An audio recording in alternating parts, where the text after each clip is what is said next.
does slap.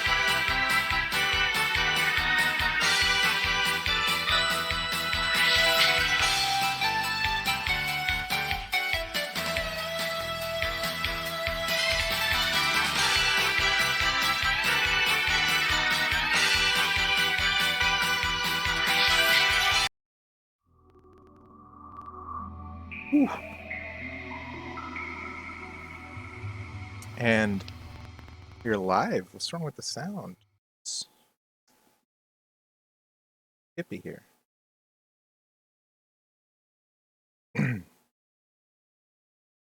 All right, guys, welcome to Psychic Academy. I figured I would do this for the benefit of anybody who's gonna play the game. So, basically, for the remainder of the night until about I want to say around 2 a.m. I am going to be here helping y'all with the game, helping you get set up. I've got the chat open on the side. I've got the game. I'm looking right at it. Make sure the layout is fine. If it's fine with you guys, it's fine with me. Let me turn the game audio down just a bit. So yeah, we're good to go. Let me just send it out. Oof.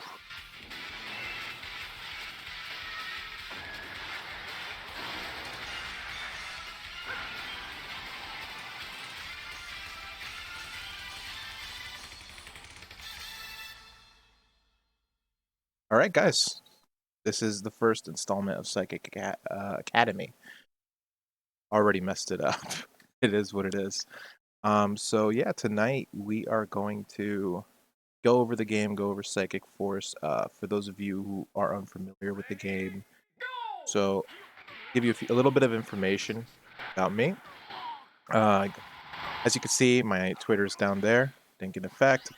The name I go by is 305 Stalker, and I SoFlo tournament organizer.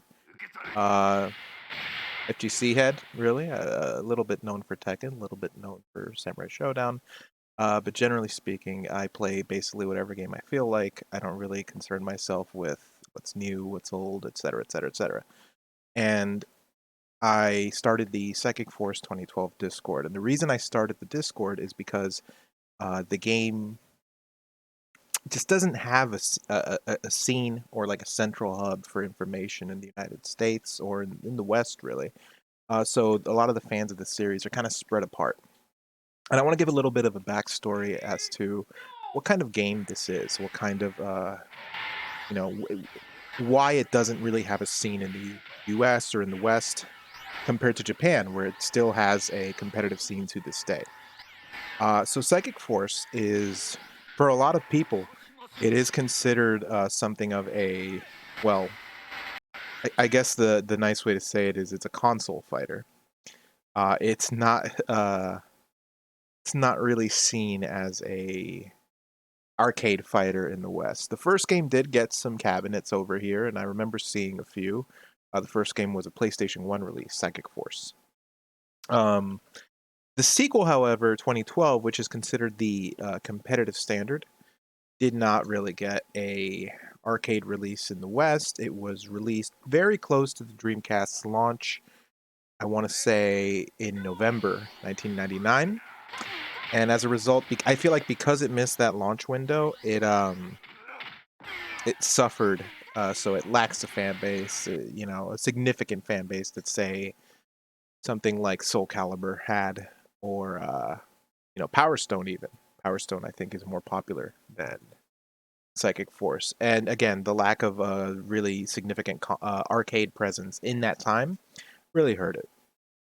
So because of that, the game kind of suffers here. It's just not as popular. But that doesn't mean it's a bad game. That doesn't mean it should be put on par with something like Evil Zone or other console fighters that are, not necessarily great, like Battle Arena Toshinden, for example. At the same time, it just didn't have the pedigree that a game like Tekken did, for example. So first Tekken, not the most popular game. Tekken 2 did very well, and then Tekken 3, as we know, one of the best-selling games of all time. and that was with or without arcade presence. But having that arcade presence helped it be legitimate as a fighting game. Yeah, because this game didn't have that presence here, it just wasn't seen as legitimate, and it's unfortunate because it is a very good game. So let's hop into the training mode. And for those of you guys who don't know, I am actually in charge of the Psychic Force 2012 Discord. And as a matter of fact, I am going to post the link here in chat. If you guys want the link at all, just let me know. I will share it to you. I will post it in the chat, but for now it's going to be right here. So please, by all means, if you're interested, go check out that Discord link I just posted. Read the rules. Press the little button when you're done reading the rules. You will have access to the rest of the Discord. I am currently in the voice chat for that Discord. And if you have any questions, don't hesitate to jump on. If you'd rather not use your voice, by all means, type in the chat. And, let's do it. So I've already made a couple of guides on Psychic Force. I've already made a couple guides on Psychic Force. I already made a few. Ooh, not the best. Not the best. All right. Let me just load up the chat here, make sure everything's ready. Got the Discord, got the chat, got everything. So let's give you a basic understanding what kind of game we're going into here. And to start with, actually, we're gonna be here for a while, so I'm actually gonna start by just going straight into the arcade mode. All right, so you can get an idea of what kind of game this is. First thing I'm gonna do is set my buttons. Very important. Something that's cool about this game is it has so it does have that not so great. You have to scroll to the you get to scroll through what the button does instead of just pressing the button. However, when you press a button, the config will take you straight to that button, so you know exactly the button that you're getting for here. So A, I'm going to set it to dash. B is guard, light attack, strong attack, charge, and catch. Catch is throw. And something really neat about this game is it has the buffer window is as big as you want it to be between three choices. So you can set a long buffer window, a short buffer window, or a middle buffer window. And the great thing about this game is you can buffer moves during damn near anything. So it's really just a question of how long you want that window to be. And I can't think of any modern fighting game or any fighting game actually that plays around with this outside of the only game I've seen it do it is Mortal Kombat 11. And I didn't play much X. So MKX, I'm not sure, but I know 11 for a fact has you can change the input window for buffering. But in this game, yeah, you can buffer during just about any situation. So we've got our buttons set. Let's look at the game settings. I have it set here to hard. If I want to rip my hair out, which I don't have much of, I could set it to hardest, but I'll set it to hard for now. Basic timer, 99 seconds. Basic rounds is 3 rounds, and that is for competitive. The game by default has 2 rounds. Player select, continue on, auto guard. That's for beginner mode, which you should never use, and I'll explain why. Field size normal. You typically want to always go on normal there. Display adjust, that's already fine. All right, so exit. Sound setting. You have, yep. You can hear the game right here. By the way, the soundtrack is by Zuntata. If you're very familiar with Taito, they have put out some amazing soundtracks, and this is no exception. But for now, I'm actually going to set the soundtrack to arrange because some of the tracks kind of have audio breaking issues. I believe that's an issue with the emulation, but I could be wrong. But so far, I haven't been able to circumvent that issue. I know the Japanese players don't have that issue. And if you want to watch some high-level Japanese play, you can see it on my YouTube. Just simply ask me, and I will gladly share that link with you. But for now, if you want to look it up, it is Stalker's Waiting Room. So, I'm going to have it set to stereo. We have the BGM mode set to arrange right now because some songs have a bit of an audio breaking issue, like I said.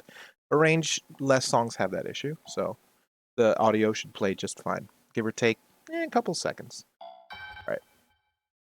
So let's just play the arcade mode. Let's just see how it goes.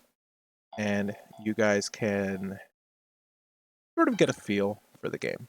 So I'm gonna start with arcade, and I'm just gonna pick a character who's generally like an all-rounder. Let's see. Who is kind of a mid-range character? I would say Might. He does very well close range, but he's also mid-range. But actually my main character, my favorite character, Regina. So you see here there's beginner and normal. Beginner has an auto guard and auto charge. Normal, you have to do it yourself. The difference is that beginner cannot aim their moves. So you'll see what I mean in a second. This game is very distinct to most fighting games. Here comes the cube. Alright, so we're up against the best character in the game, Emilio.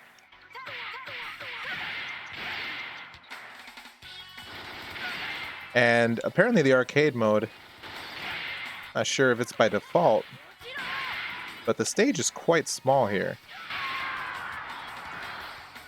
Definitely smaller than normal. Oh. So, as you can see, this game is pretty distinct from most fighting games in that you're always in the air. It's the ultimate anime fighter, really. But all the basic things are there. You have your push block. It's actually one of the earliest games to ever include something like a push block.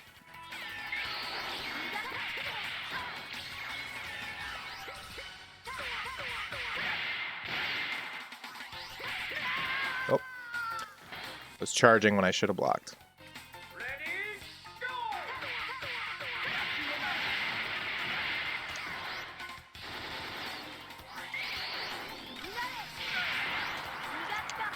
There's throws, which you can combo into.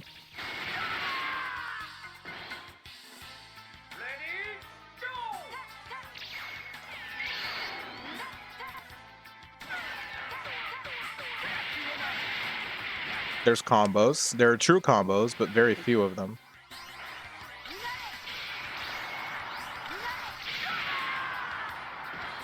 Alright. So I don't know if that's an 8 to arcade mode, because I remember setting the stage size to normal. Should not have been that small. So let's find out if I messed up. I think we did. So let's quit the game. Let's go back to options. Oh, maybe that's an 8 to arcade mode. It's possible. Oh, wow. Yeah, it set it to smallest. Yeah, let's go back to normal. Let's save it.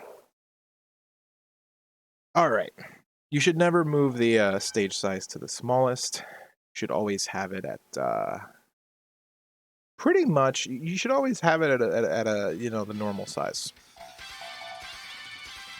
Let's pick Regina again. And the reason I pick Regina is because she's kind of a jack of all trades, master of none character. She doesn't really excel in any one regard, but she kind of has good options in just about every situation. In this game, like any fighting game, there's different archetypes. So everyone is to some capacity a zoner. But just because you're a zoner doesn't mean you can't adjust. Some characters do very well up close. Some characters do very well from far away. Regina, as a character, she can do well up close. This is a safe special move, by the way. Good mid-range stuff. That move is also safe, but it has a ton of startup.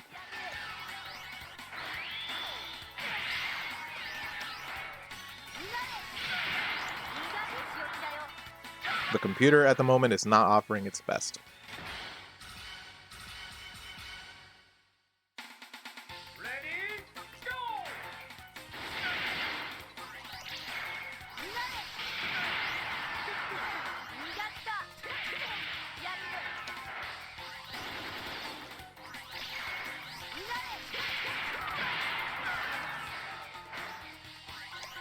So as you can see, my health meter and my super meter are tied to one another.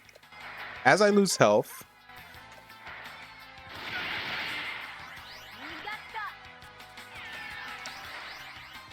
the meter increases. And how you use the meter is just about the most important part of the game, basically.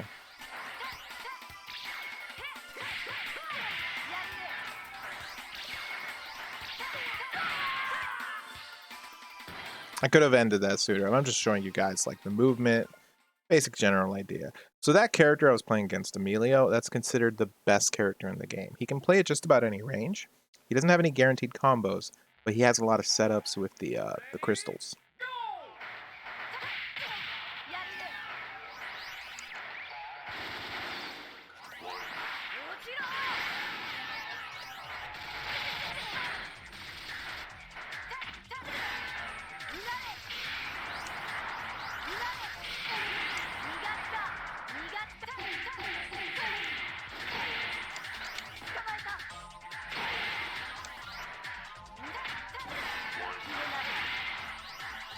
A lot of your guaranteed damage in this game is, well, it's variable. A lot of it depends like how far away you are.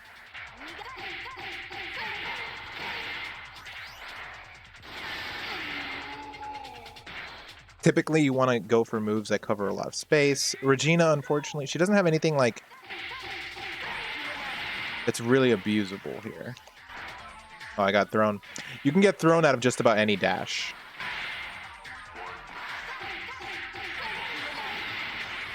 And that, by the way, that combo I'm doing, that is a guaranteed combo that Regina has.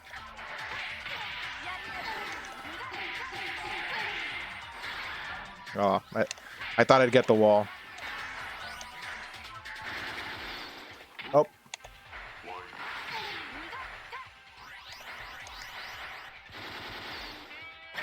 Whew. You could have punished me sooner.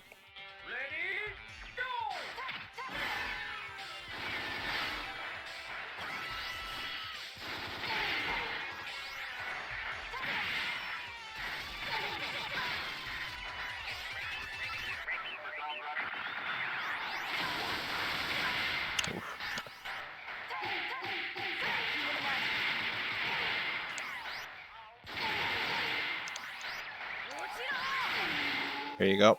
Detonate it. Something that makes every character in this game pretty distinct is they all have different traits to their specials. For example, Regina has a special here that she can detonate into 5 smaller projectiles. So if an opponent were to try to, say,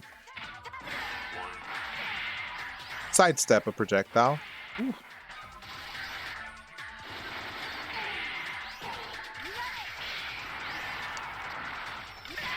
you got me.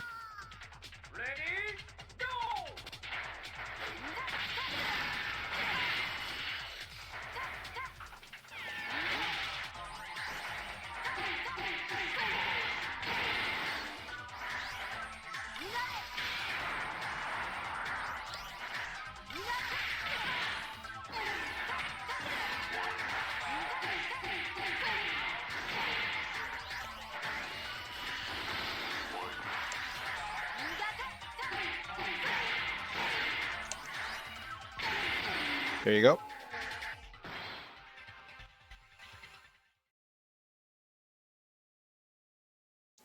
Let me see. On stage 3. I don't know, I remember the computer being a little harder than this. Oh, okay, there you see one of those audio issues. Okay. Now the computer's starting to get a little bit more difficult.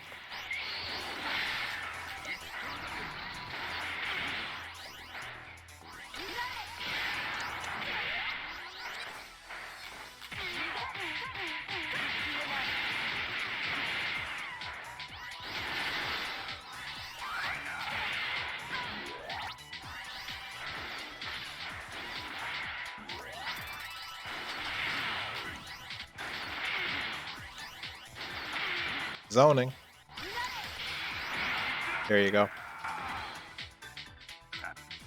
Now, actually, the character I'm playing against, if you don't want to like zone, Gudef is a grappler.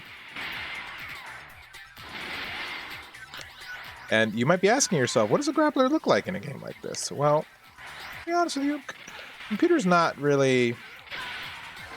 Oh, well, there you go.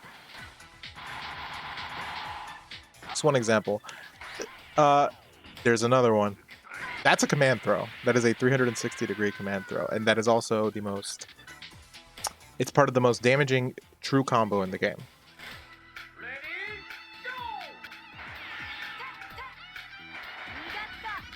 That's his regular throw.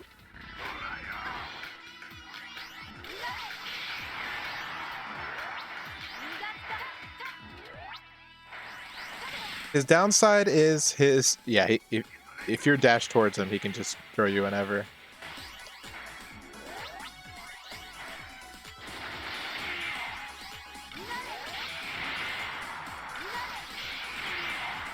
But Regina, being as varied as she is, has a lot of anti-zoning measures.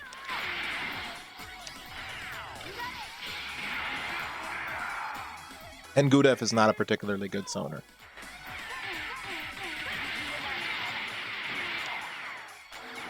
Oh, he has a dashing command throw. Only way to beat it, I think, is to already be push blocking.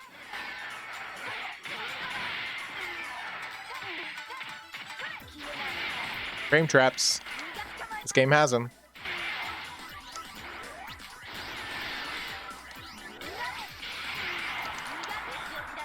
Caught a dash.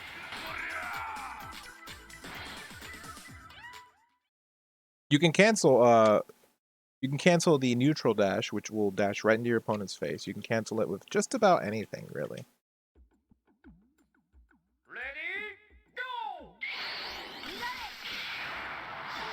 Okay. Patty is one of the weaker characters in the game because she has to set up. And she has some of the worst physical offense. Oh, there's a burst mechanic in this game. That's what you just saw there. Okay, she didn't fall for the frame trap.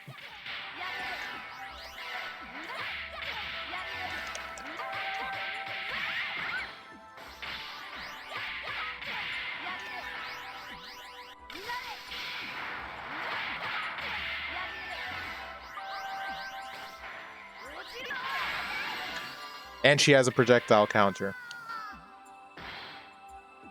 Forgot about that. Yeah, there's counters, there's throws, there's just about everything you could want in a fighting game in this game. There's setups. Patty can actually set up notes around the stage. Fitting for a music-themed character.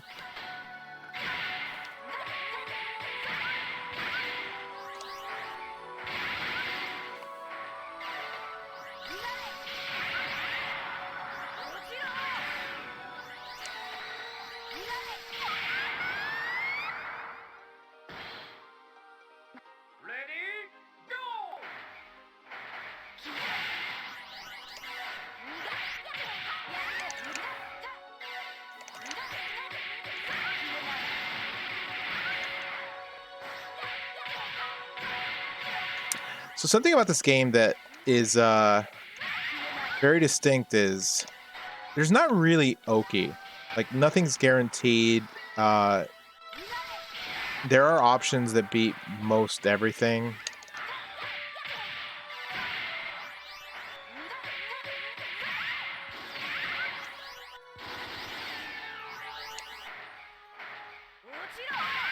Nice. Dashed right in my face.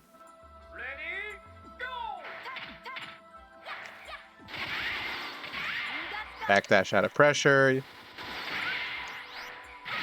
also have a sidestep dash. This yellow one here.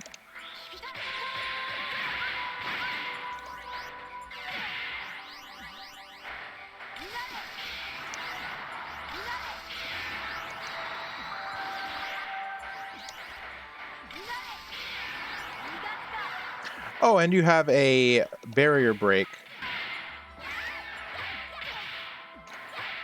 which will not work on a regular guard, but if they are barrier guarding, it'll break it and deal a flat 180 damage, which is a pretty nice chunk.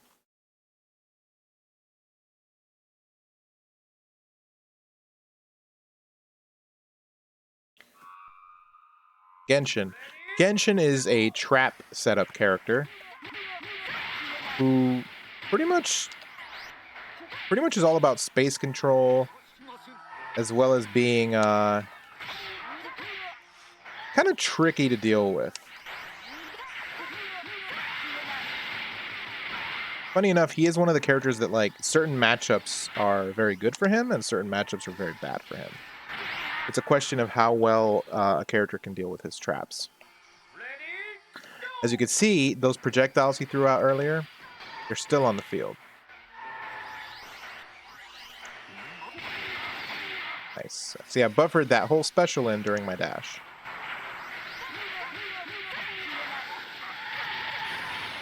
He has a unique counter. Yeah, as you saw there, he knocked me into one of his ghost mines.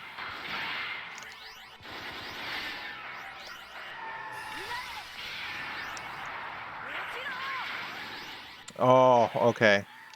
Yeah, the rosary comes back. I hesitated too long.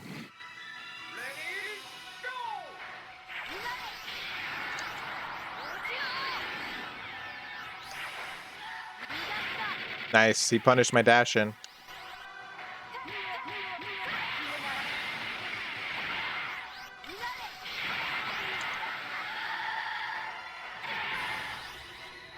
That was pretty sick. Yeah, Genshin is an interesting character. Like, he's quite good.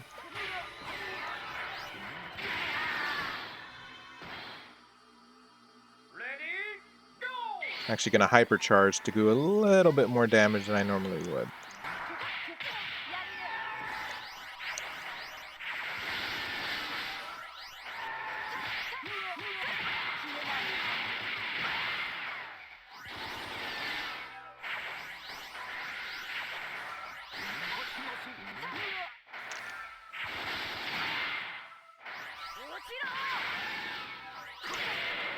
Oh, I forgot about the Tims.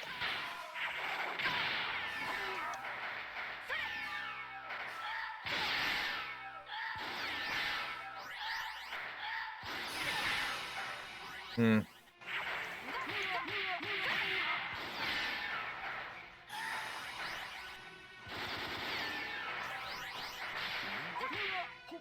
Oh, I thought I got the jab projectile.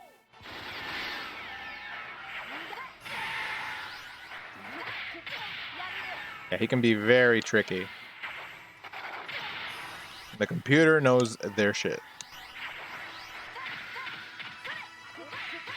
Didn't get the buffer. You saw that, right? There's setups in this game. Lost my first game. So yeah, this character, he's solid. He's good. Don't get me wrong. Just made it. What a dick. Just made it my ass. All right, let's switch characters. Actually, Regina's cool. Let's try someone else. Let's try the main character. Actually, no. Let's play a pure zoner. Let's play the best pure zoner in the game, and that is Setsuna.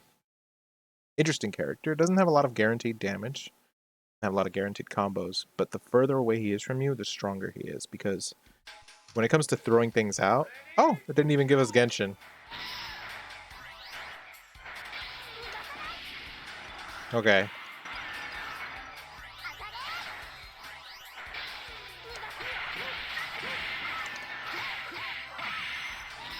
You're playing against the hit and run character of the game.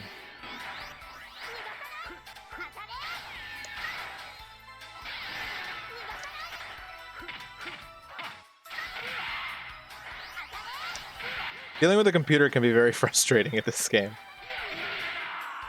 Especially if they, like, I don't know what happened. They just switched to the worst possible matchup for Setsuna.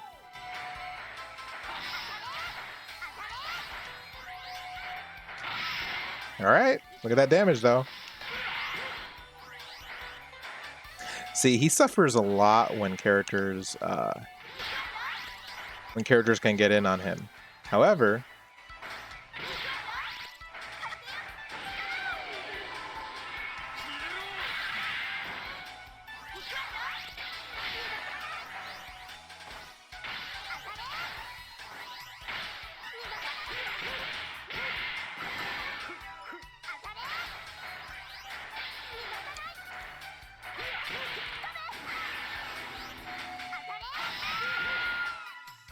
You don't try to outzone this character. This character just outzones you.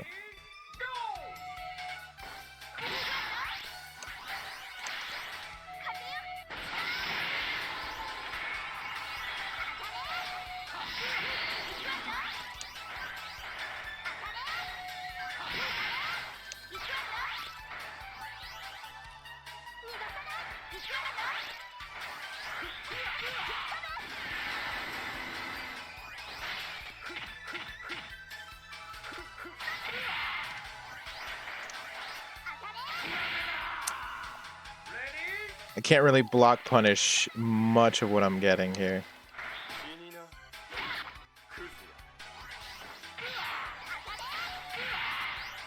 Yeah, and if she doesn't let me set up...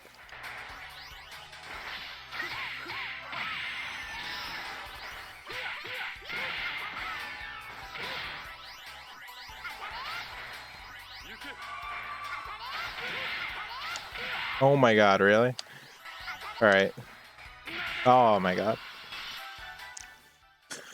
Okay, so now I'm gonna... You know what?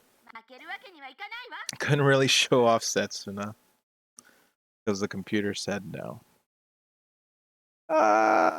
Let's try Unga Bunga. Let's go Unga Bunga. The Unga is to Bunga. Let's play Burn. Burn is the absolute close range character in the game. He has the most true combos. He has the second most damaging true combo in the game. And okay. Same move as Regina. Oh, I didn't get close enough to get the throw.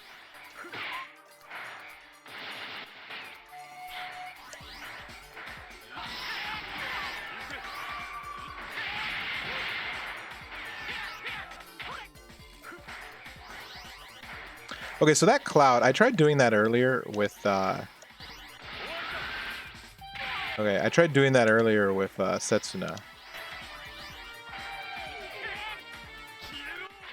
Also that move.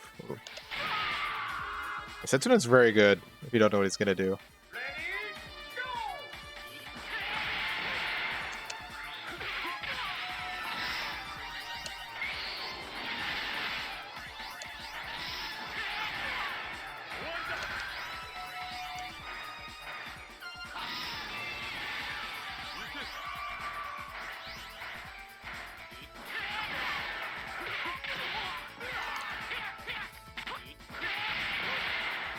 He does not have true combos, though. Pretty much everything he hits you with that he tries to combo into up close will not work.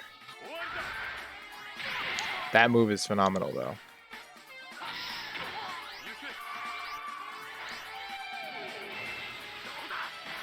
Nice. That is one of the better zoning tools he has, although it is a bit slow.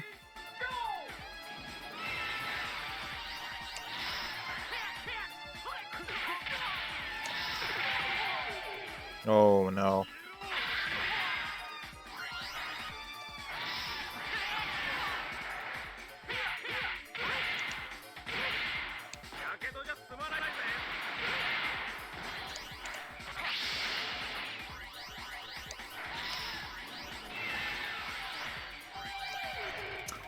See, the hard thing about that move is it's very hard to actually identify that it's even happening.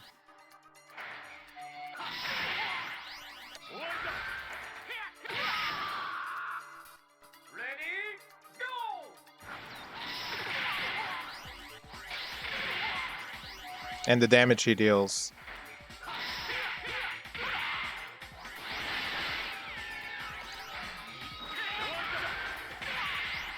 Jesus Christ.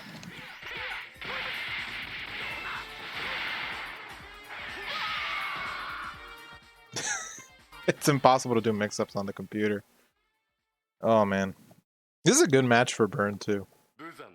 No, I'll do one more with the arcade, but it's not even on the hardest setting. You should see it on the hardest setting. It's, like, impossible. I'll do one more with Burn. I'll do one more, and then I'll go into the actual mechanics of the game.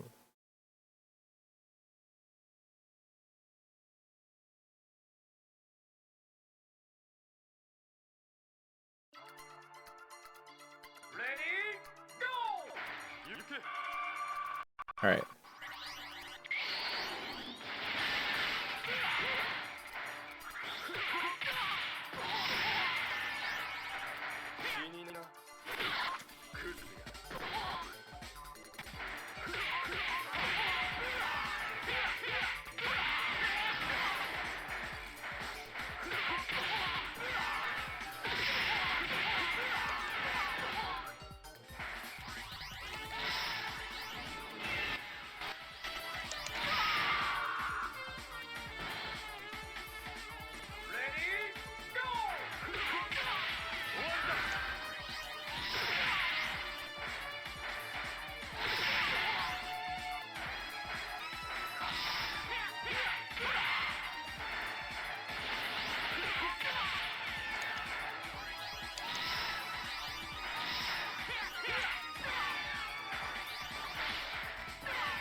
Oh my god, I'm forgetting his best move.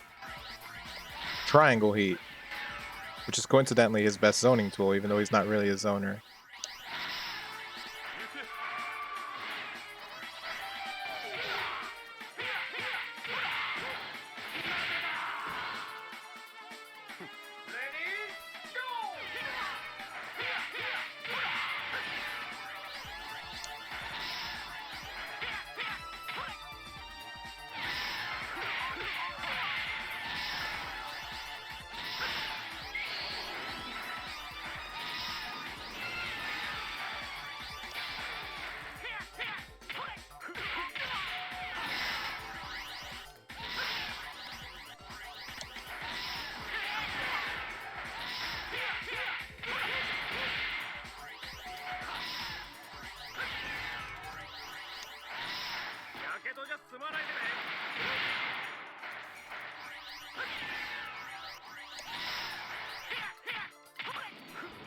Got him. That is not a command throw. That is a frame trap.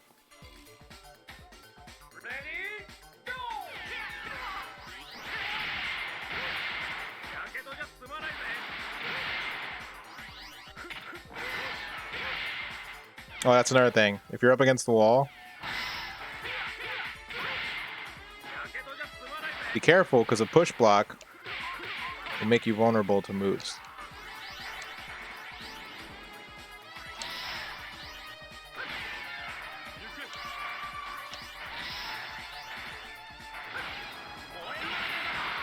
Triangle Heat.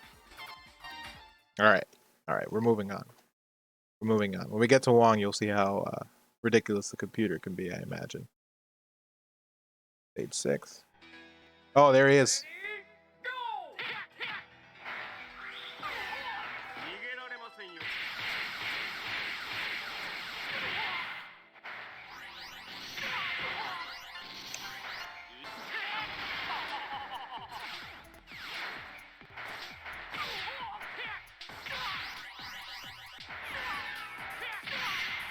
Hmm.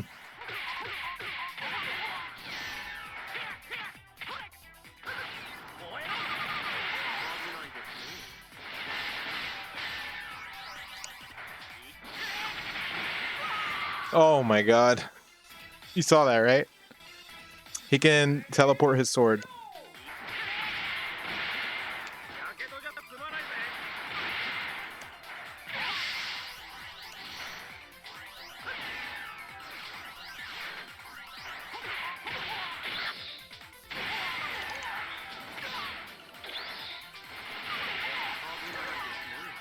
Oh yeah, he can teleport when getting hit.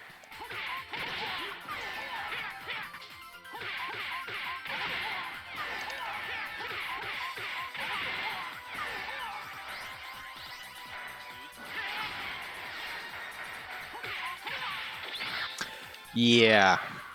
Generally, running away is not necessarily the best option.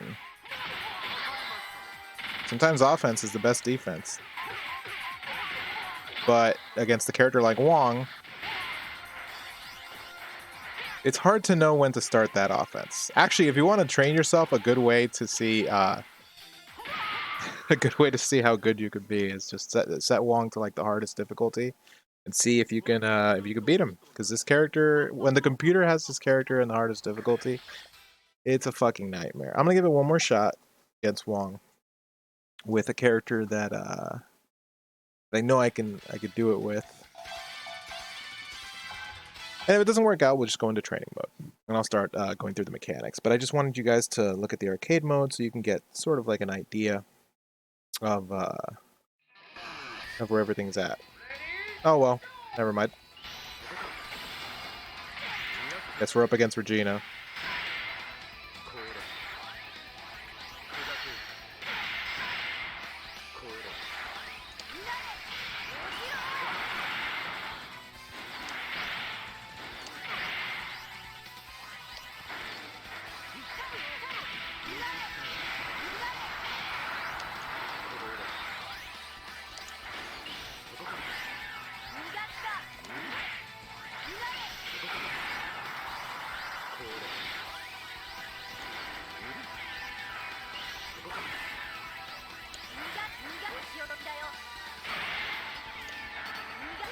Oh my god. Somehow the computer always knows.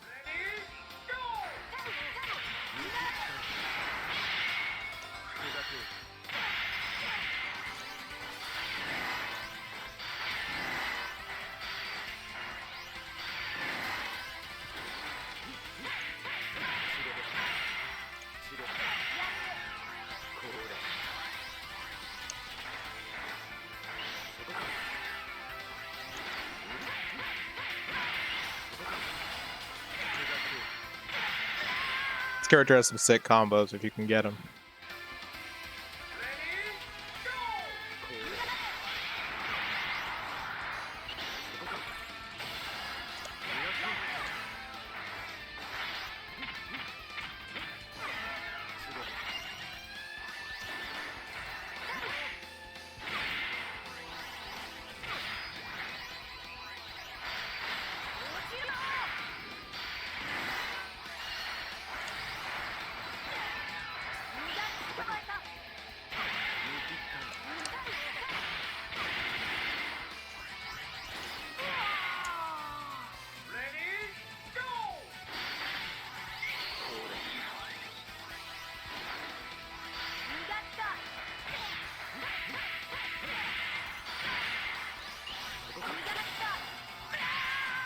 Nice.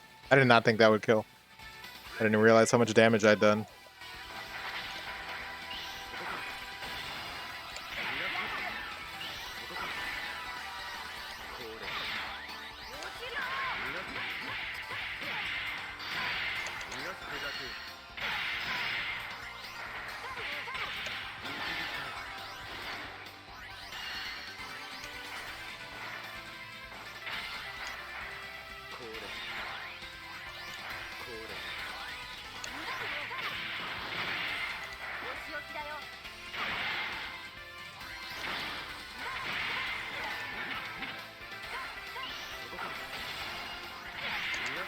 Got it.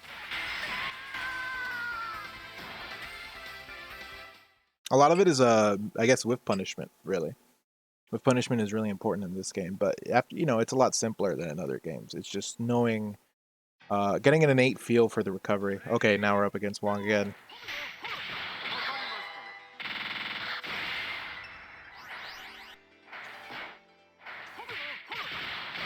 Ooh.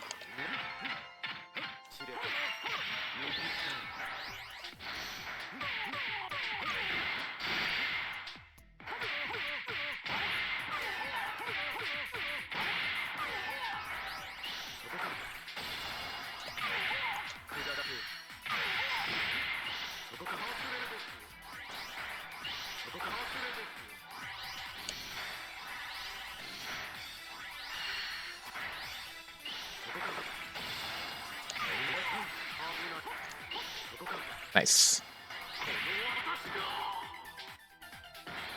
Keith, by the way, is top 5, tied for top 3 with Burn.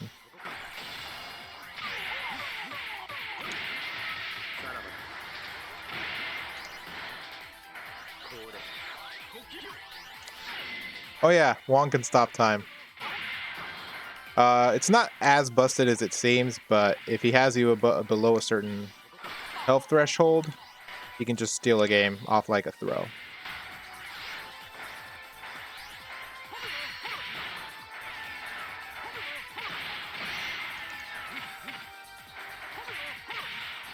Yeah. So I believe in this game, dashing out of pressure, like, it kind of gives up your turn.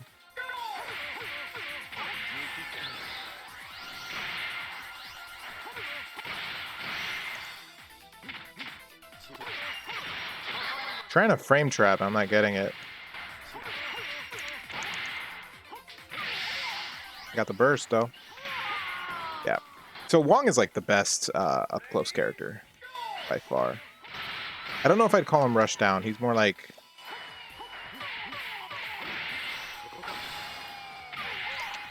tricky pressure.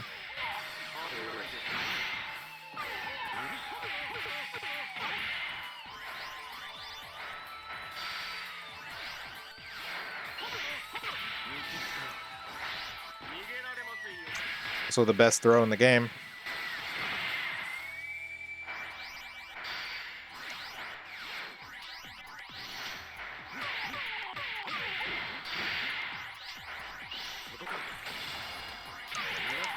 We stole this one.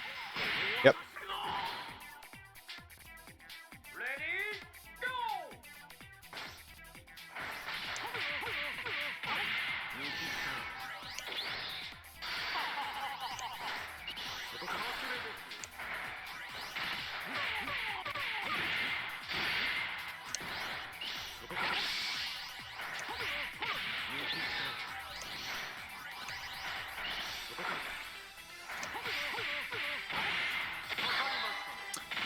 True combo.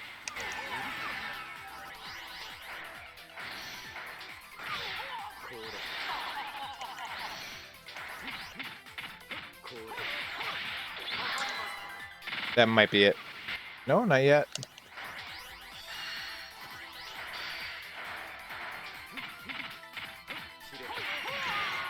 I went for a frame trap, but it wasn't good enough.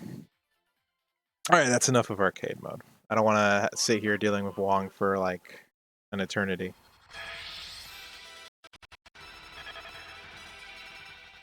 Alright. So, let's hop into training mode.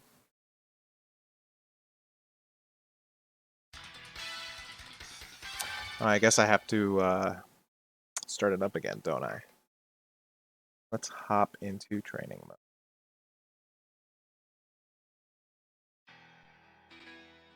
Ready, go! Alright. Again, if you really want to test yourself, try against the computer. It can be very unfair. After a while, you kind of just learn how to cheese it. But even then, you know, it's very challenging. Actual games with people can be very different because there's so many options you have to go for. So let's go over the game mechanics a little bit. I've already got a introduction video on my YouTube. If you're interested, you know, I have that in the Discord as well. So let's hop in training mode. Let's do it with a character that I consider. I guess I would consider him the most basic character in the game in terms of general utility, and that would be Might. Might does pretty good up close. It could do pretty good at mid range. Some people consider him an aggressive, you know, up close character. I consider him more sort of mid range with a slight lean towards up close. So, yeah, let's start with him. Let's go over the mechanics of the game. Got our side 100, our power at 100. So you know, that arcade mode, you know, we're gonna be here for a while, so I figured I'd let you guys check out what the game is like, visually speaking. So, turn on button display. Set it here. So, basic 3-button game. Let's go over it, shall we? You have light, strong, and guard. Now, if you're playing on console, it's not uncommon for the console versions to just macro certain things. For example, I've been dashing this whole time. How do you get a dash?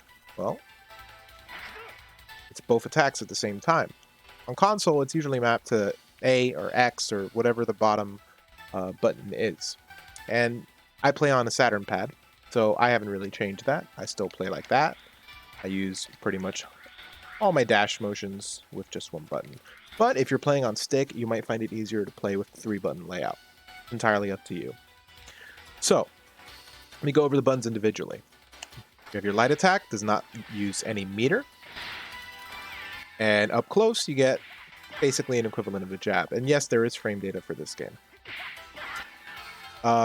Strong attack, same basic concept. Up close, you get a relatively stronger attack, a little bit more knockback. You know, you see this light attack, it won't cause a wall bounce, right? But I can mash 4 lights. That'll give me a wall bounce. But is it cancelable? It is not. How about 2 of them? Nope. 3? Nope. But what if I mix them up? Light, light, strong. That's a cancel. Not a big one, but it's a cancel. Fortunately, he doesn't really get anything guaranteed up close to the wall. But if I do light, strong, it's a much faster cancel. And what that means is that is guaranteed at the wall. 257 damage. Not bad. And that is I guess, the core of guaranteed damage in this game. It's what we call bread and butters. The bread and butter combo is like any other fighting game. It's the combo you would go for whenever you want, guaranteed damage. Whenever you want something basic that works every time. And generally speaking, this combo will work as long as you get a wall bounce. However, if you don't, well, or if you're too far out, as you saw there, still got a wall bounce, but sword itself doesn't have a bunch of range. It has a limited use, so to speak. However, because you recover before the opponent gets bounced back from the wall, you have options to go into other moves. For example, 208 damage. It's not as good as the other one, but it's what you can take. Let's try a super. 277. How much was this one? How much was this bread and butter? The guaranteed one? 257. So you get 20 more points of damage. Uses a bit more meter, but you get the idea. The sword uses 40%, and the super uses 60. So for 20% more meter, you get 20% more damage, and it will connect. Very important to gauge the distances in this game. It's very important to gauge how far away your opponent is. After a while of playing a character, you kind of get a feel for, for what moves will work in what situations. Might, for example, like I said, he's one of those basic characters. When you're up close to the wall, light strong sword is the go-to, right? But when you're not up close to the wall, go something like that.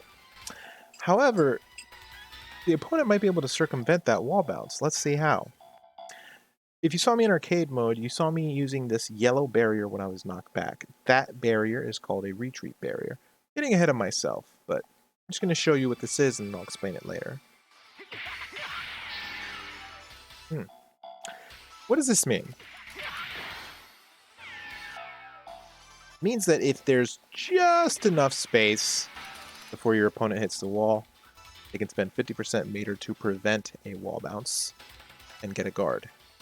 However,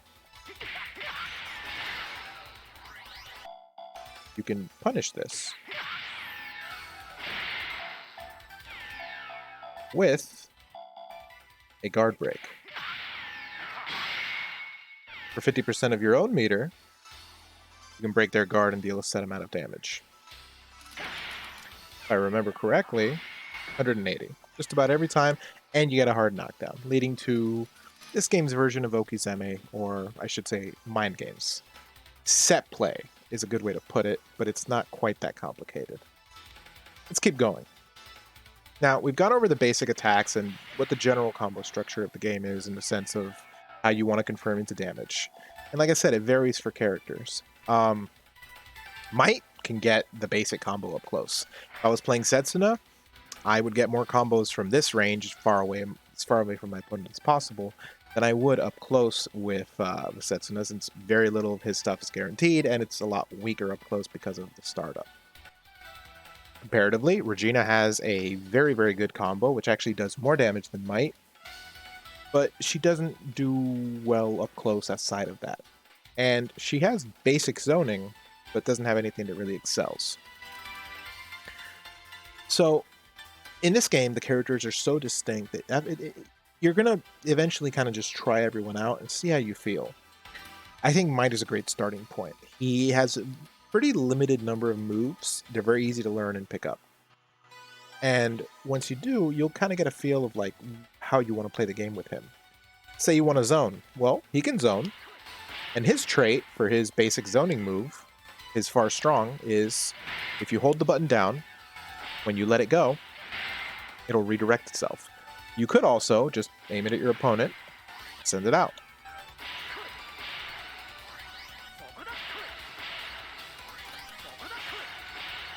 Now, that said, let's say I shoot it at the opponent and they were to go upwards. Fortunately, I can't really record the opponent in this old game, so I'll just explain it to you. He can shoot this at the opponent, and then if they dodge it, he can send it up or down towards them, just letting go of the button. Or he can just send it out. But the idea is the opponent has to respect it, right? And it's not that they're respecting it because of any plus frames you have or anything like that. They have to respect it because it can hit them even if they try to evade it. That's just his trait. That's just his particular specialty with that move.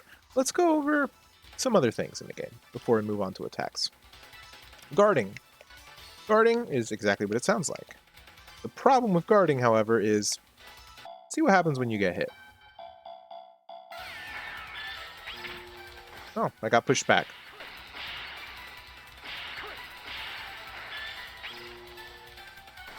I got the wall behind me.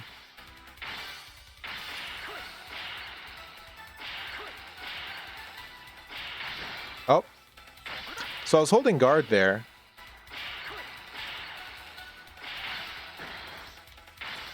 Whole time, I'm holding guard. I guard the attack. You didn't see me take any damage. But what happened when I got knocked back into the wall? I was vulnerable. Whenever you are normal guarding, you are vulnerable to getting wall bounced, and you are also vulnerable to projectiles hitting you from the sides and behind you. Now, how do you circumvent this? Easy. Barrier guard. Now, you'll notice there on the button input that what I'm doing is I'm holding guard, and I'm just spinning around my D-pad. It does eat meter, doesn't eat any when you're being hit, so don't worry about losing it during like a string or a move that's multi-hitting or anything like that. As you saw there, I was guarding. So you'll still get pushed back somewhat with the barrier guard, but you are not vulnerable to being wall bounced with a barrier guard like you would be.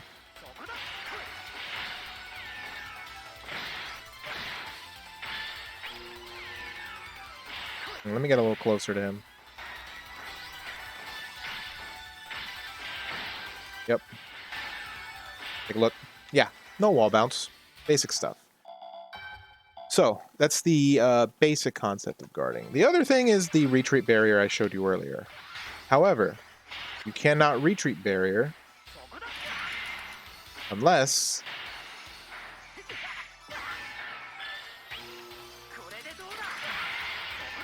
you have at least 50% meter. It's the only way you can pull it off. Now, retreat barrier, like I said, is an important aspect of the game. But if you think your opponent's going to retreat barrier, you can cut your combo short, dash up, hit them with a barrier break. There's very little in this game that can't be answered with some other response. And that's the beautiful thing about it. You can pretty much just do damn near anything. Respond to damn near anything. Making this game more so about reads than just about many games I've played. The game, because the offense is so open-ended and variable, the reads become that much more important. Let me set the computer back to nothing. All right, so moving on from there, we've gone over guard, we've gone over the attack buttons. Let's cover the dash. You can dash, like I said, by pressing both attack buttons, and there are three kinds of dash in the game. There is your neutral dash. You don't press any direction and you just dash. As you can see, it moves you straight to my opponent. A little bit extra thing here. So I'm gonna wait till the opponent sends out weak projectiles. So as you saw there, the opponent tried shooting me with the weak jab projectiles. And when I neutral dashed, it beat them. It went straight through them.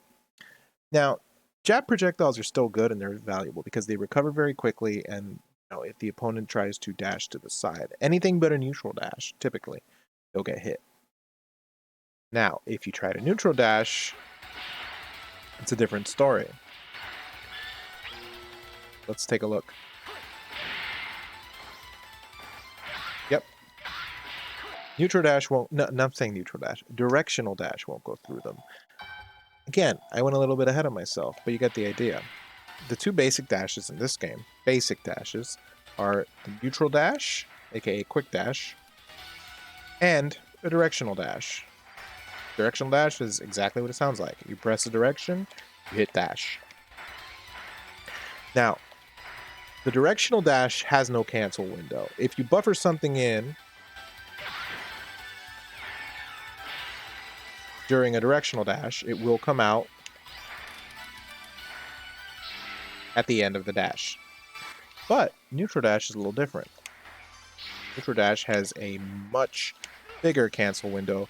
I think once you pass the first few frames of the actual neutral dash,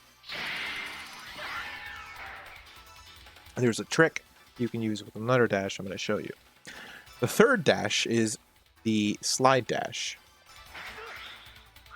This is a yellow dash that creates a distinct sound. And why would you use this, you may ask? Well, if the opponent is trying to hit you with a normal, it's basically a sidestep. If you're familiar with Tekken, this is a great way of thinking about it. You're sidestepping offense. And the way to input this is back forward and dash, or up down and dash, or down up, or right left. Psychic Force, because of its 360-degree nature, allows you to input your moves however way you like, as long as the command matches. What that means is a back forward can also be input as forward back. A up down can also be input as down up. Typically, those are all the same move, right? A half circle forward, you can do it going up, like right there. You can do it going down. You can do it going down to up. Sorry, I didn't have the meter. Or you can do it going up to down in any direction as long as you hit a half circle. Basically, the game allows this because of the nature of the combat, because it is so variable. It might sound a little weird at first, but once you get the hang of it, you realize, wow, this is actually very easy. This game is not executionally demanding. In fact, it's executionally very liberating. You can hit the move whichever way you want. It means that in any situation, you go for a half circle, you're going to hit that half circle, generally speaking. The other inputs, something like, say, back forward light, right there. Forward back light. Down up light. Up down light. You get the idea. It is a liberating game. Or let's even look at a super, which is back forward forward strong. Let's say I do forward back back. It works. Let's do down up up. Same thing. If your issue with learning Psychic Force is that it might be a difficult game, then please don't think so, because that is incorrect. Psychic Force is very easy to pick up and learn the moves, and as a matter of fact, most characters share moves. Most characters' highest damaging special, or their super, I guess you could say, is back forward forward strong, or back forward forward light. That is typically the most complex command input you're going to hit. And again, if it's easier for you to do down up up, up down down, right right left, you can do all those. They'll all work. Basic stuff. The hard part of the game is learning the neutral, the movement, how to approach a situation. And again, these aren't necessarily hard, they're just a little foreign. Moving on from there. We've covered the slide dash here, and I told you earlier I would explain to you a little trick you could use to recover quicker from a neutral dash. And this is called a Sode dash. Now, neutral dash cannot cancel into guard. Trying it right here. However, the startup of slide dash can. The trick here is neutral dash, although you can't cancel into the guard, the slide dash can on startup. So you do a neutral dash, canceled into a slide dash, and you press guard. You can even piano it if you want. Now, the trick is you have to have been in the neutral dash for at least, I believe, 15 or 20 frames. Another thing you could do. See. You might be wondering, why don't I just hold a direction so I can start moving as soon as possible? Well, you don't actually start moving as soon as possible if you hold the direction.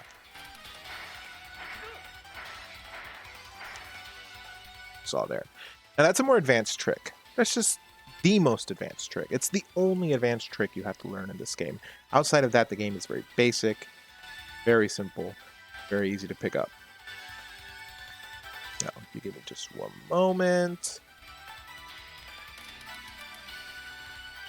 Okay. Now let's see. What else am I missing? Covered the guards. We've covered the movement. We've covered the basic gameplay. Let's talk about the battle mechanics you can use in this game. Such as, we went over barrier break because it related to guard. Let's go over the burst. That's right. Burst was not actually invented by Guilty Gear because this game had it pretty early. I'm not aware of any other games that had it this early, but Psychic Force definitely did. So, let's set the opponent to hit me.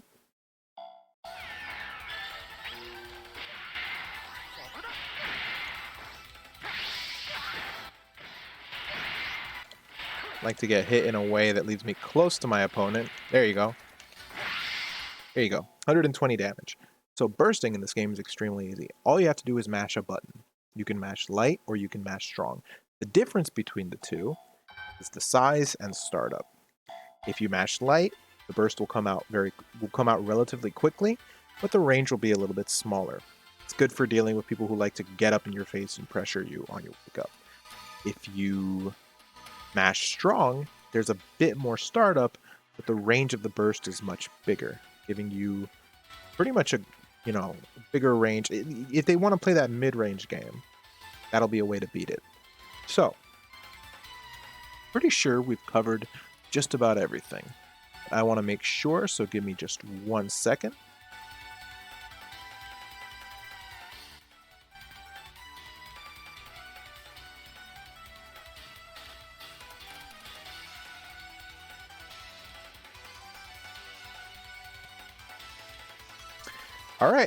All right, so we went over throw. Throw is very simple. I didn't even give the command for it.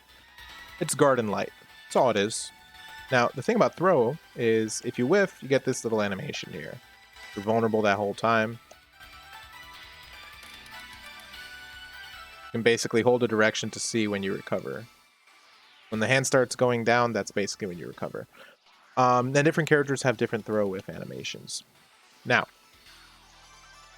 we did not, I believe. Yeah, so we went over that. We went over Saiyan Pulse. That would be the name. That's the name of the burst. We went over the combo strings, but we didn't really go in depth. We may as well right now.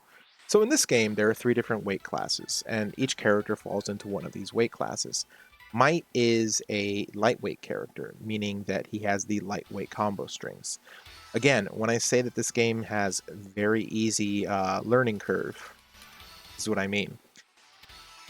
All the lightweight characters have the following strings.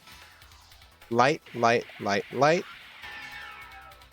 Light, strong, which is cancelable into special.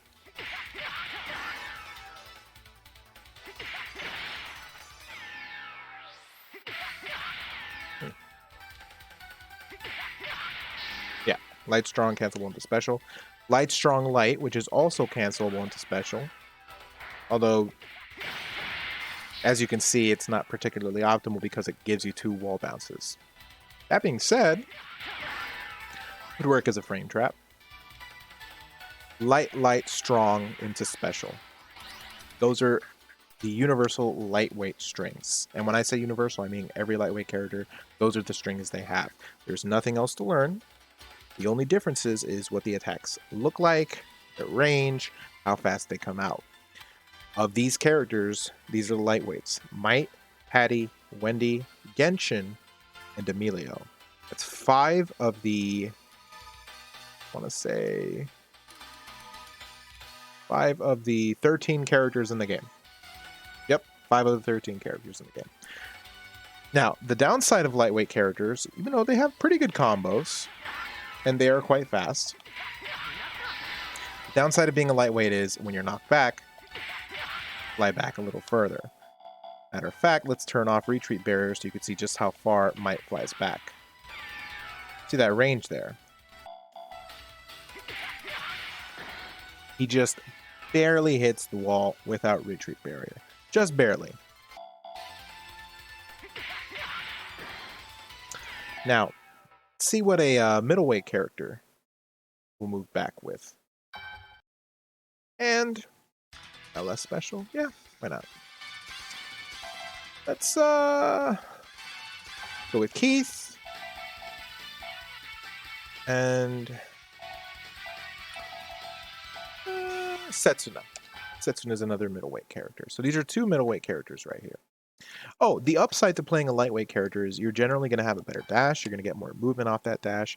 You're going to do much better movement-wise, I guess is the easiest way to put it. The downside is when you get hit, you get hit. You're going to get knocked back. You're much more vulnerable to getting wall bounced. Okay, so let's see how far back Setsuna flies. As you can see, oh, is it because I'm a middleweight? Well, maybe it's because it's middleweight on middleweight action.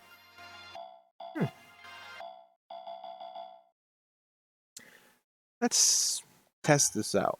I want to see if the different attacks on different weights works, because I haven't actually tested that. You know what? Let's pick Might again. We're going to do light strong on Might. See how far back he flies. Ready, go! Okay, so he barely hits it.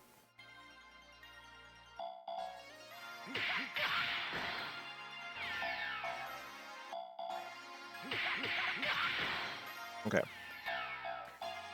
Setsuna, I guess, is the same thing, but I'm a little surprised, because he's a middleweight. Well, the general idea is that middleweight characters are a lot less vulnerable to wall combos. They fly back a little bit less. Get the idea. Then you have heavyweights. Screw it. Let's check out one of the heavyweights in the game. Gates. Let's see how far he flies back from being hit with a simple light strong combo. Ready, go! Oh, reset the position. Didn't hit the wall at all. The idea is the heavyweight characters fly back the least, but they're the slowest. But while I have a middleweight here, why don't I go over his combo strings? Light, light, light. One less hit than the lightweights. And then we have light strong, which is cancelable into a special. That is not guaranteed, by the way. And light, light, strong, also cancelable into a special.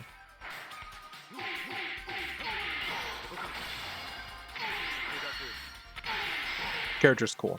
Character's really cool.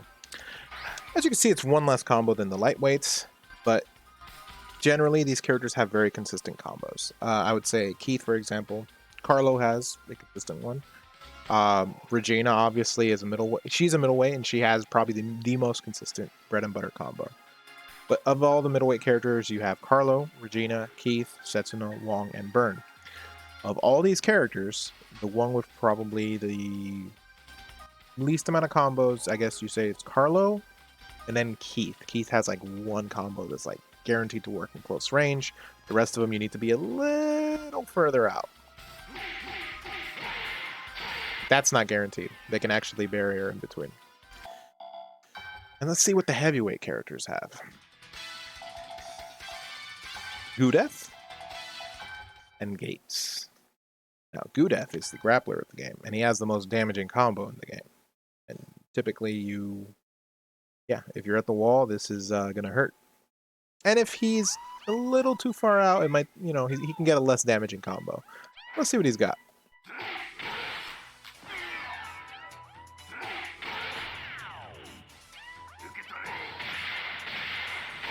347 damage for 60% meter.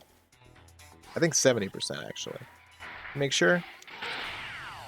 And I'm spinning the hell out of the pad the whole time. Yeah, 70%. That's a super. Anytime he hits you with this at the wall, that's super damage, and it's guaranteed. They can't break it. They can't do anything about it. Now, if he's a little bit further out and he gets a wall bounce, he can't go for that because, as you can see, doesn't move him forward. But he does have a command throw that does move him forward. 308, which, again, that's not bad either. So Gudeth is the grappler. If they're guarding, he throws you. Anything but barrier, he throws you.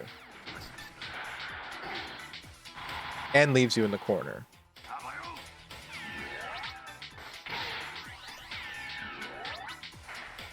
Oh, and just for good measure,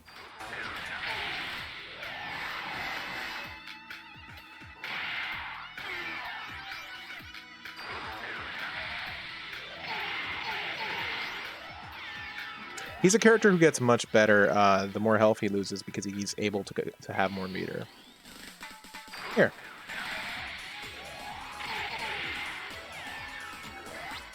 Oh, I guess I wasn't close enough, but you get the idea. You set up that black hole, they're barrier guarding because they don't want to get hit by anything, and then you just go in and barrier break, which is not something that's entirely possible when he's at his regular health, but it's something he's got. Let me check the Discord. See how it's going. All right, it's going, it's going, it's going.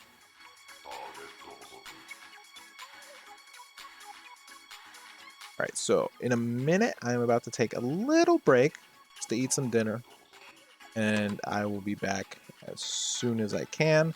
Before I do, let me go over the combos, the strings that the heavyweight characters have. They're a little limited, but they're important just the same. Light, light. By the way, these are the two, sorry about that. These are the two heavyweight characters, Gates and Gudeth. Light, strong, special, which for Gudeth is the, that's his basic bread and butter string. You've also got light, light, strong, special. I believe? No, never mind. Oh, sorry. Strong, special. It's also guaranteed. Does a little bit less damage than light, strong, special. And you have light, strong, strong.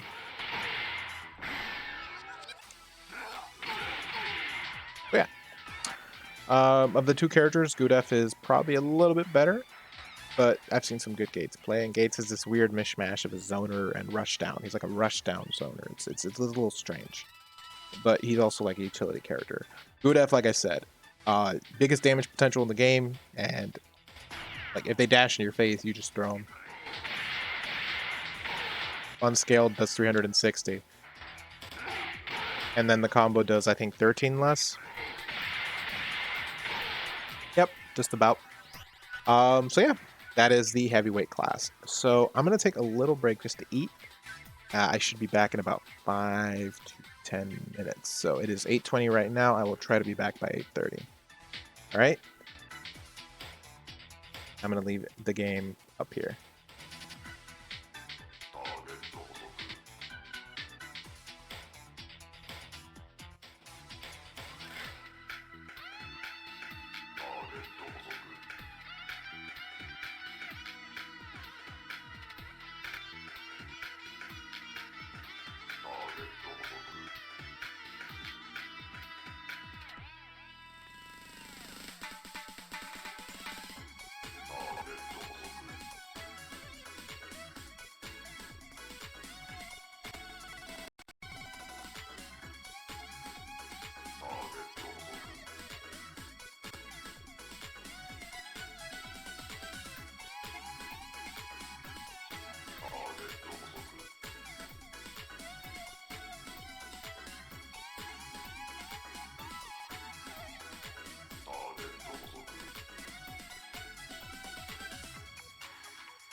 All right, and we're back.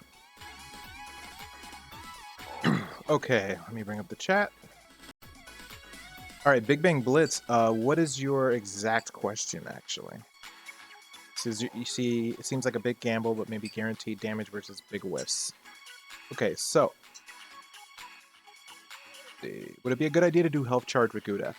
Let me actually discuss the hypercharge mechanics. So the thing about the hypercharge is, generally, of all the high-level games I've watched, very few high-level players typically hypercharge. They seem to do it when they're very confident in how well they're going to do against the opponent. But even then, from what I've seen, they typically hit it at 120, which is like, it feels like a split second, like maybe a quarter of a second or a third of a second. I almost always ever see it hit 120, and that's about it. But it's only when they seem really confident. If you're interested in watching high-level Japanese play, I've recently uploaded a first to 3 between 8 high-level Japanese players on my YouTube. You can look it up, Psychic Force first to 5 exhibition, Psychic Force FT5 exhibition. It should pop up. If not, just ask me and I'll send you the link. Okay, so that said, typically I don't think you need a hypercharge to do well in this. I personally don't like taking the risk, but I play Stars, developer of Cross Streams, and he typically almost always hypercharges at the start of the round. Some characters I think need it more than others. For example, if Wong hypercharges to 120, he has just slightly enough more, just slightly more meter necessary to do some really dirty stuff that he's capable of. And the other thing is that character doesn't use a lot of meter to begin with to get high damage, so that's the idea. So when you say good idea to do health charge with Gudef, it's entirely up to you. It's completely subjective. I've seen, like I said, I typically don't see it often, but Stars is quite good at the game and does it pretty much in every game against me, and we're pretty even. We're pretty back and forth. I almost never do it unless I'm feeling very confident. Okay, so when you say decent counter, what are you referring to? Are you referring to the command throw itself?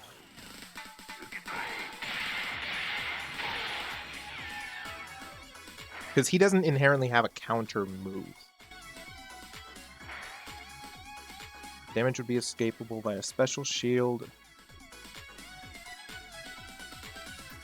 From the throw? You mean from the command throw? Oh, it is max damage if he just has all the meter. All right, you're never gonna see this competitively, but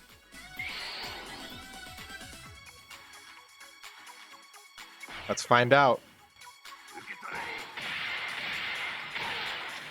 720. I think that's diminishing returns at that point. Like, let me bring it up to like 150, 144.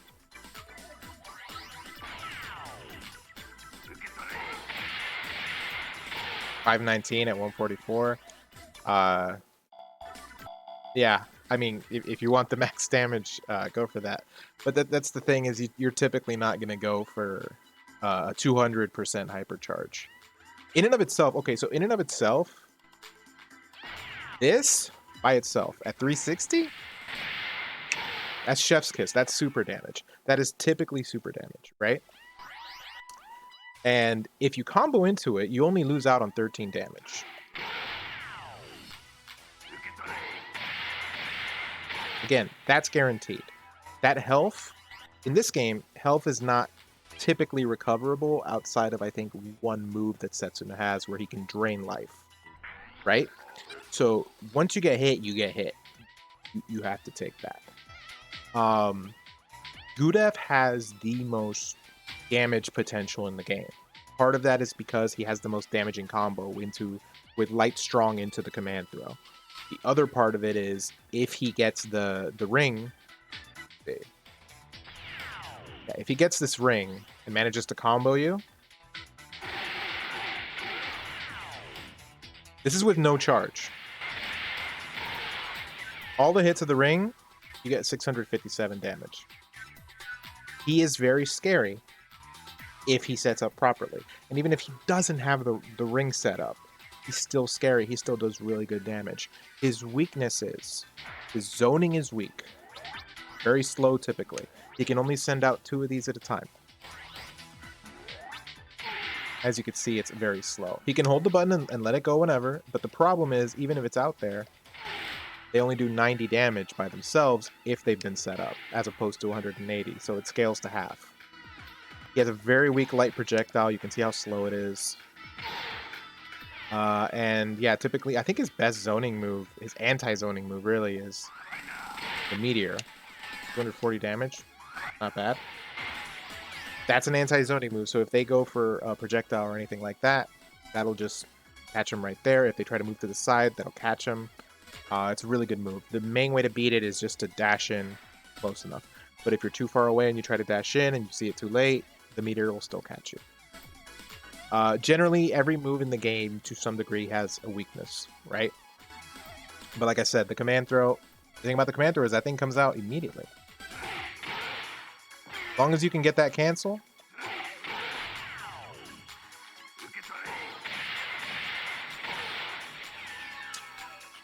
Good stuff. So I hope I answered your question. If you have anything else in depth to ask, then by all means, don't hesitate.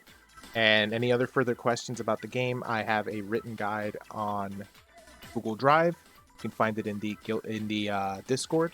If you'd like the link, if you'd like the link, I can share it. As for Gudef, he's a solid. If you're curious about Gudef is a solid mid character. He, again, biggest damage potential in the game.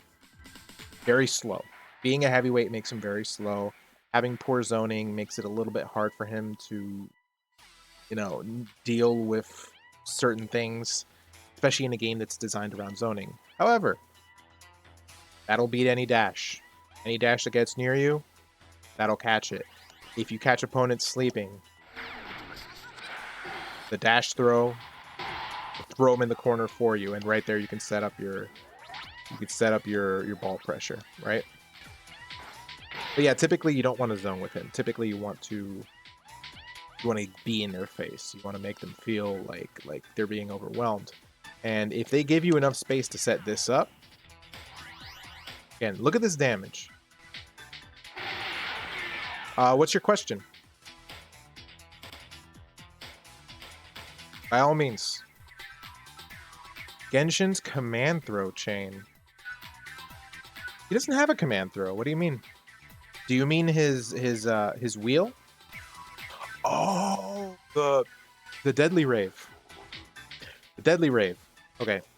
I'm gonna get to that in a second. First, I want to go over Hypercharge. He has a chain of moves. I know exactly what you mean. That's the Deadly Rave. Okay. I'll get to that in a second. First, I want to go over Hypercharge because I completely missed talking about charging when I was explaining the game. So I'm going to go over that now.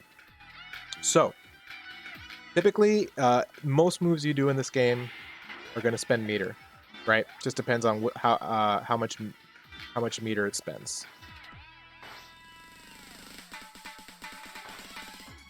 Now, you can gain your meter back by simply standing still. Guarding, it'll recover at a slower rate, or you can press all 3 buttons to get a charge, as you saw there, GLS. Now, there's another way to charge, and it drains your health. You've seen me doing it. I was trying to show off the hypercharge, but I got ahead of myself. You charge, hold the charge, and you spin the D-pad or stick. And as long as you're spinning it, it'll drain your health and increase your power, as you can see on the upper left there. And it will give you more capacity for your meter. So as you can see there, I have 200 meter. You're almost never going to do this. But as you can see, it turns my basic projectile into what is effectively super damage at a base level. That's the basic concept of hypercharge, but typically when I see people hypercharge, they go up to like 120 or 119, like around here.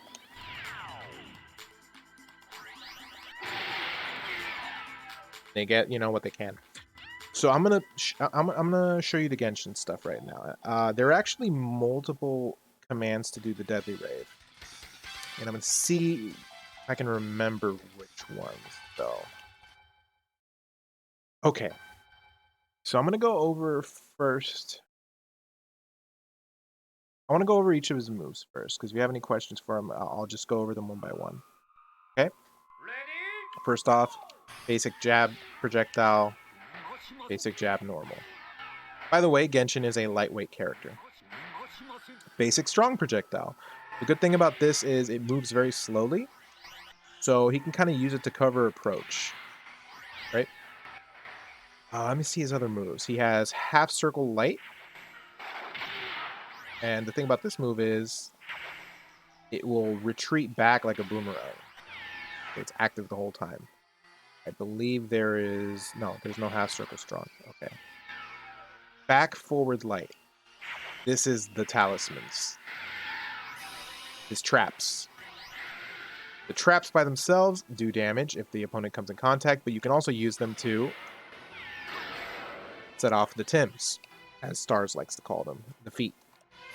Whenever opponent is in range of one of the talismans, they are in danger of getting hit with the feet. So that's a pretty good control move. But you typically, you want to set that up. Problem with the talismans is they stay out for maybe 10 seconds. It's a downside, but they're very strong regardless. Let me see. He has back forward strong, which is, I guess, his anti-dash special. And also part of his combo string. So his combo is light, light, strong into back forward strong for 280 damage. Very good. Very basic, very easy to do. It's similar to Regina's. But you want to make sure the wall is behind the opponent. Okay, and I think he has... Alright, he has one more move that is not a super, but it is interesting. That is his hit counter.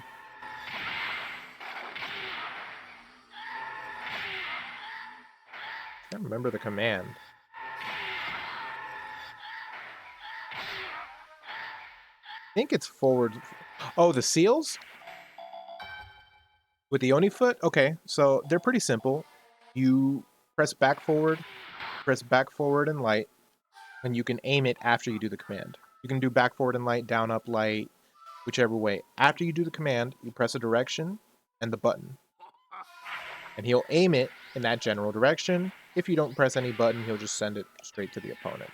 So once they're out, right? The opponent can interact with them. They can throw a projectile at them to get rid of them.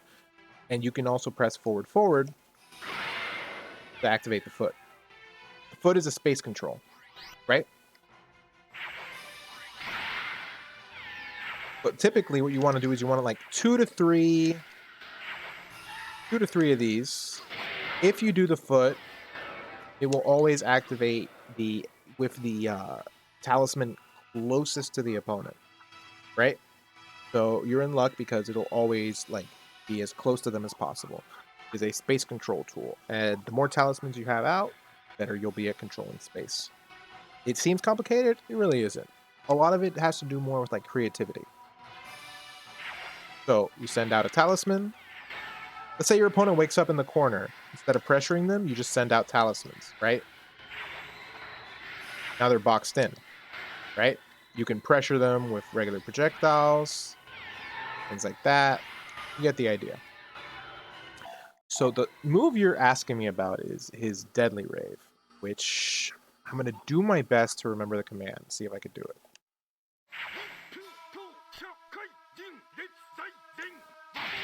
Okay, 350 damage. It is a little bit weaker than a basic super, but it is a super. The command is, if I remember correctly, do it one more time, just remember.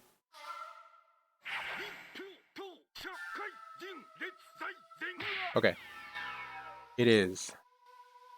I know there's two ways to do it. This is the way I know. Up, down left, right, left, down right, down, up, dash, which is light and strong, grab, which is guard and light, and then charge, which is all three buttons. And if you are playing on pad, you cannot use the macro buttons. It won't let you, or at least it hasn't let me. So I'm gonna do it right now and see if I can get those last three commands are those buttons. So yeah, if you try to use the macro buttons, you're gonna have an issue. If you press the actual combinations, like if you actually press, you know, light and strong at the same time instead of pressing like X to do the dash, it'll work. It'll work. Same thing for throw, and same thing for the charge. I'm gonna do it one more time. See it real. Up, down, back, right, left, right. Yeah. Reading it back makes it a little harder in my head. Up, down, back, right, left, down, forward. Missing something.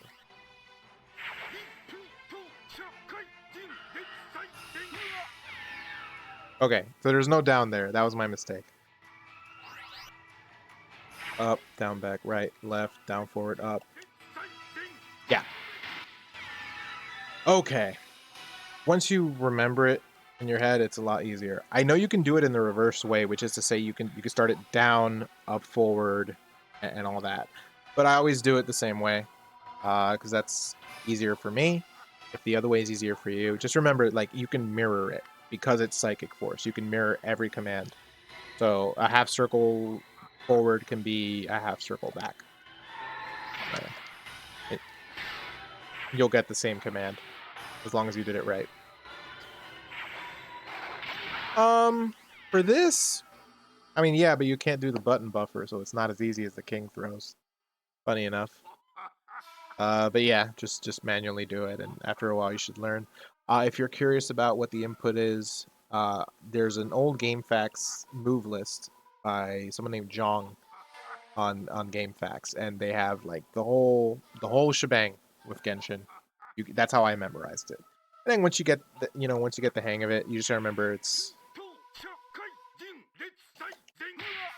I messed it up at the end there, but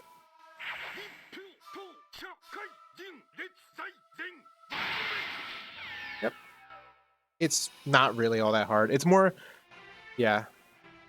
Remembering it seems harder than it actually is. Once you actually know it, it's oh, then you shouldn't have a problem. The king stuff is way harder than Genshin stuff. You have to remember the Genshin stuff is mostly directions, and then the last three things you do are typically going to be light and strong, light and guard, and then all three buttons, and then you should be good.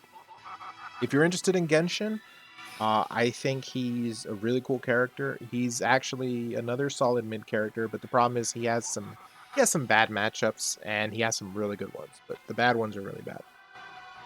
So if you are, if you're interested in him, just work at it, man. That's all it takes. If you're interested in him, we can go over Wendy if you want. Not an issue. Are you in the Discord?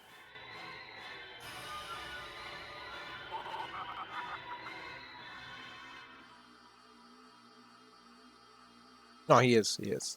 Are you in the Discord right now or no?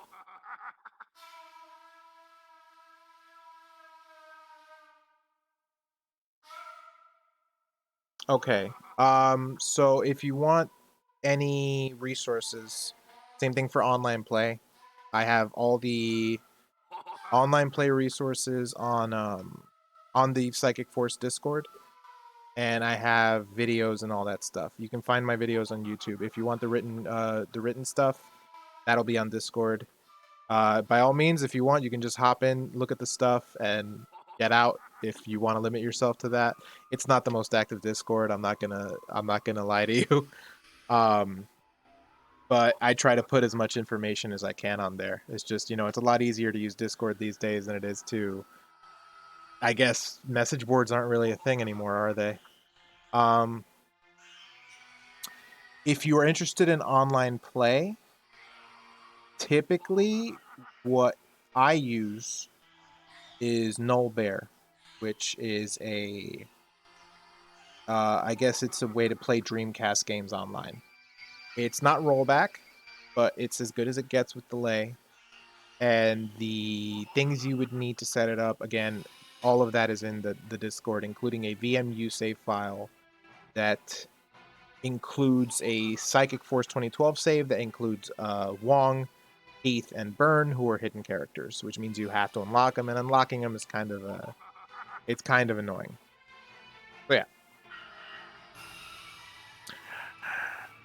The problem with Fightcade 2 is me and other players haven't had much luck with it yet. What do you mean by NVRAM?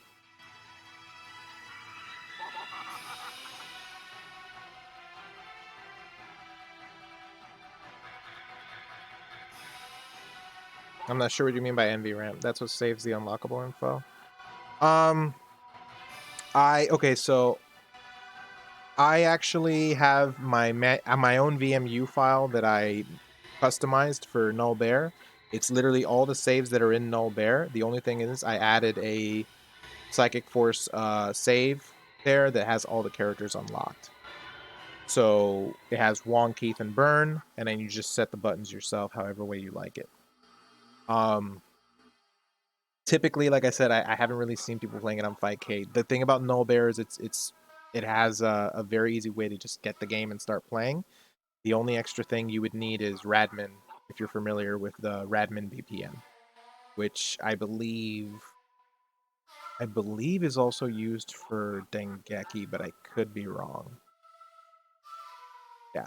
So yeah, I just manually customized a VMU save file, and that's in the Discord, so that would be available there. Outside of that, I don't know where people play it. Unfortunately, I'm not aware of any kind of arcade ROM set for the Psychic Force 2012 arcade machine, which is strange because there's a Nessica live release in 2012. Funny enough, you do Parsec. What region are you, if you don't mind me asking? You're saying Parsec for 2012? Eastern US. Oh, okay, so you're the same region as me. I'm in Florida. Okay. But you're saying Parsec for Psychic Force 2012? I know that's what Japanese players use, but I haven't had much luck with Parsec. That's why I stick to Null Bear. Also, I think it's easier to set up. Also, if I had a cloud server, I would be doing Parsec. Okay, okay. Yeah, this is pretty much the only game I play on Null Bear outside of like CVS 2. So it is what it is. But yeah, if I had a cloud server, I would be on Parsec. Believe me, I do not have a cloud server though, and I do not have the money to get a cloud server right now. So this is what I got to settle with. But Null Bear is very easy to work with.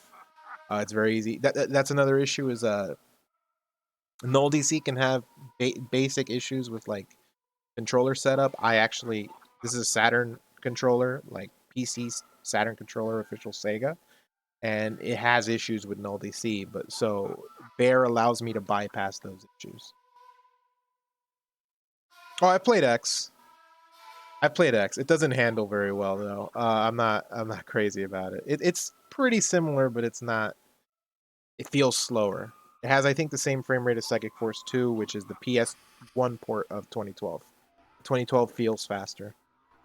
Typically, the Japanese players they don't play EX, they don't play 2, they stick to 2012, base 2012. And if you're interested in watching, uh, both the Evo Japan tournaments from 2019 and 2020 are on YouTube, and you can just find them by looking up Psychic Force Evo Japan. And they have it split up into different parts, and then the 2019 tournament is all like one video. I'm actually going to on here to see. Let's see the best character in the game. Let's look at Emilio. Yeah, there's good stuff on Mikado. It's a lot of Evo tourneys.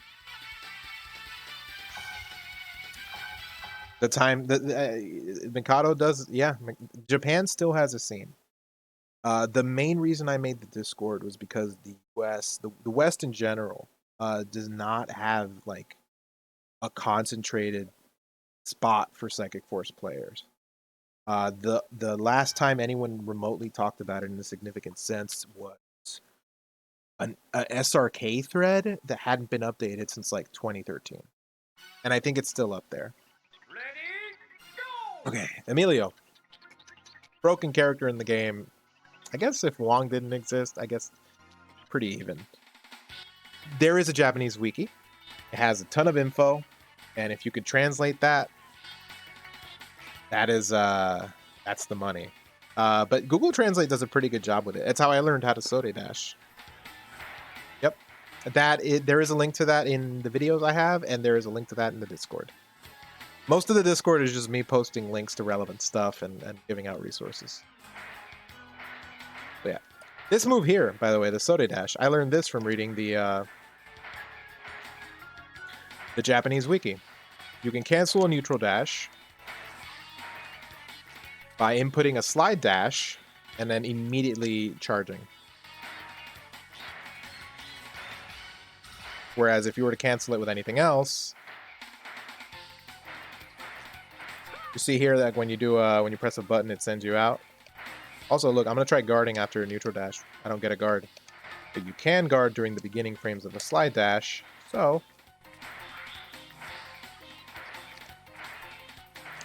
it works. It cuts your dash short.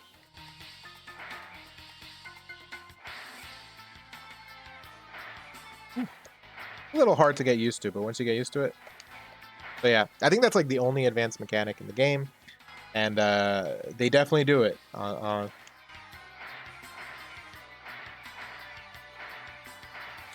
Little tricky though, just a little bit awkward. Probably easier on stick.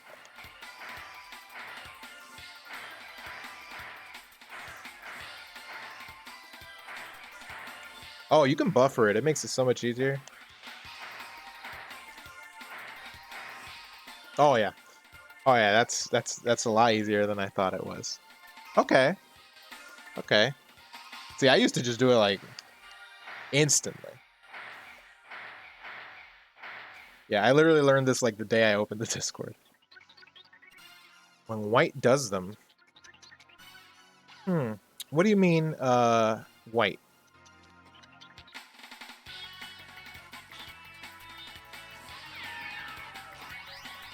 Oh, okay. Yeah, I'm sorry. I thought you were talking about like the white Emilio because he has different wings. So Emilio's kind of dumb, and I mean that in the best way possible. He can literally set up a guaranteed barrier break.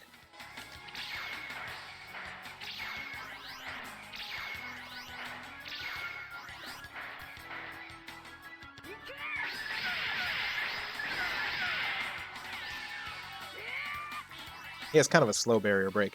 But the general idea is like, let's say they're guarding, they're trying not to get hit with the beams. The problem is that Emilio has to barrier break the beams because they can come from any direction. But if he's already barrier breaking, if he's already using a barrier guard, just coming, you just break his barrier. You get guaranteed damage. I don't play the character. I don't know the best way to set it up, but I know that that's like the dirty thing that this character can do. Unfortunately, if he has one weakness, it's that he doesn't really have a guaranteed combo. That's the closest thing. It's not guaranteed. There is a slight little gap where if they're mashing a barrier guard, it'll get a pushback. But it's very tight. So you should generally always go for half circle strong. And unfortunately, the training mode in this game is not the best. The opponent typically won't barrier guard as soon as they can. You can barrier guard sooner than they can. So you have to be a little bit careful with how you got to be a little bit careful with how you treat it.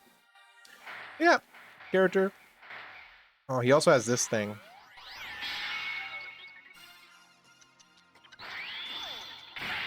You like having barrier guard? Yeah, me too.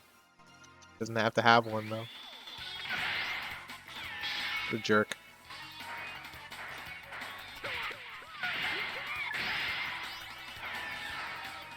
So yeah.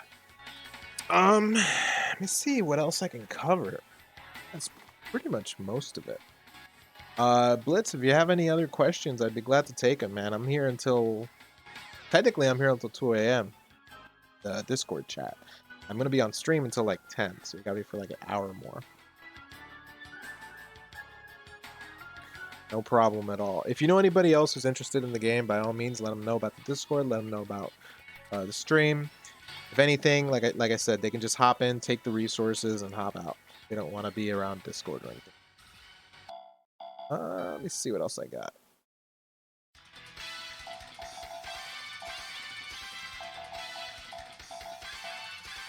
Let's go over Burn. Go over the main character of the first game in the series. And the best aggro character in this game. Unless you think Juan, which he is, but he's kind of tricky. Ready, go!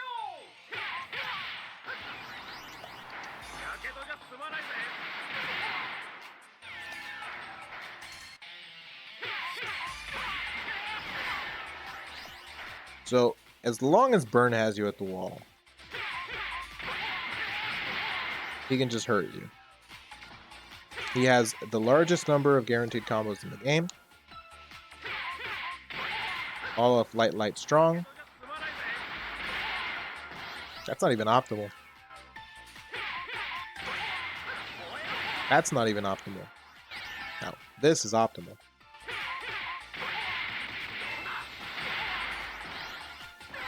$337 damage for his bread and butter. It is second only to Gudef. Gudef has the most damaging bread and butter in the game. Burn, second most damaging. However, unlike Gudef, he can be a little bit out. He can be just slightly a little bit further out to hit it.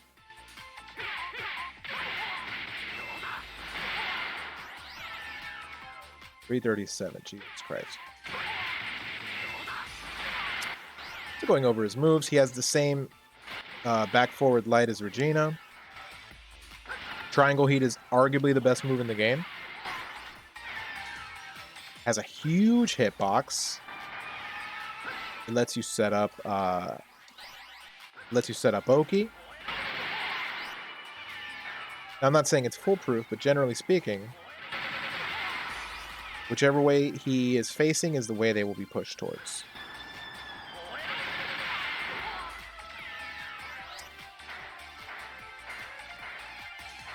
Let's see what else we got. Oh, forward light. That move might seem a little unassuming. It will always go towards where the opponent was, but the upside to it is it will beat projectiles.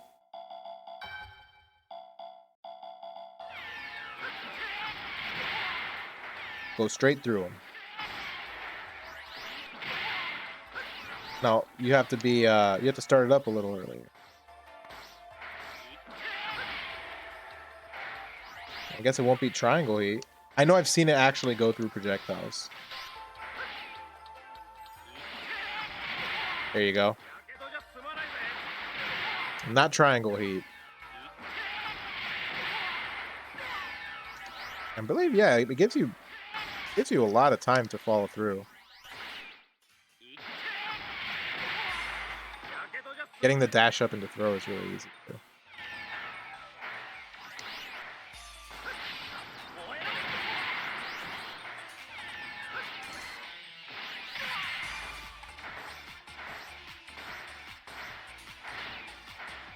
English Wiki? Do you mean the Google Drive document?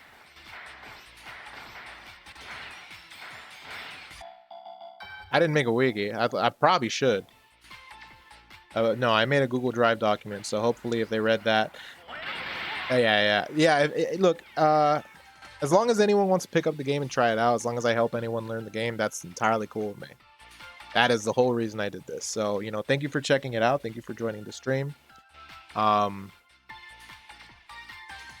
Yeah, no problem, man.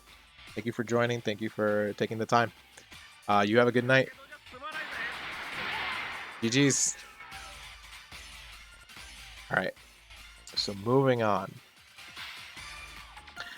Actually, I'm going to take another little break and we'll be back in another 5 minutes. Because now is the perfect time. So yeah. I'm going to leave this music banging. Put on the We'll Be Right Back. And we'll be right back.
All right, and I'm back.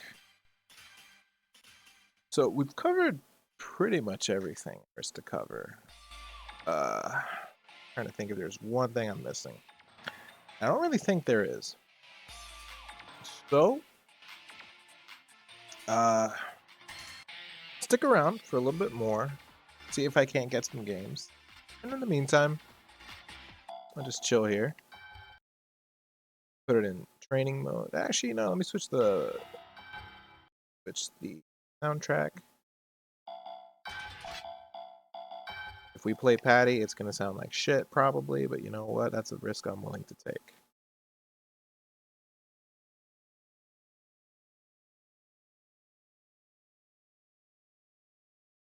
Ready? All right.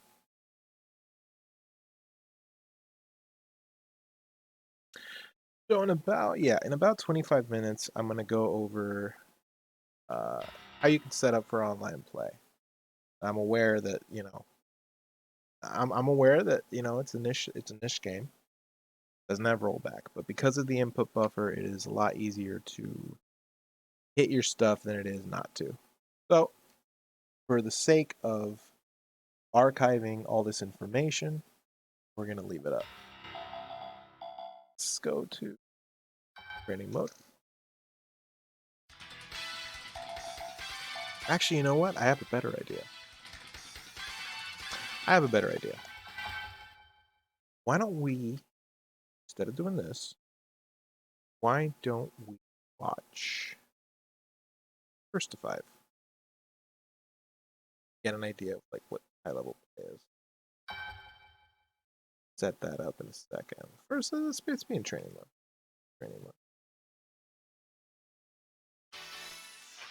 Yeah. Ready, go! In the meantime, chill out to Might's music. Zuntata has a phenomenal soundtrack. And I'm gonna set up the yeah.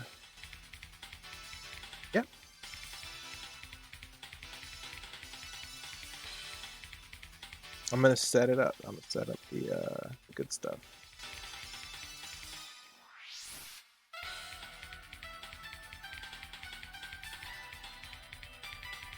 All right.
All right.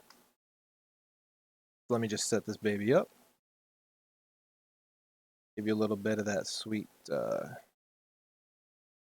good stuff.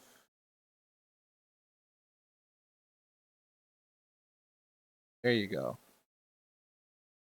Fix that up for you guys. Move it up here.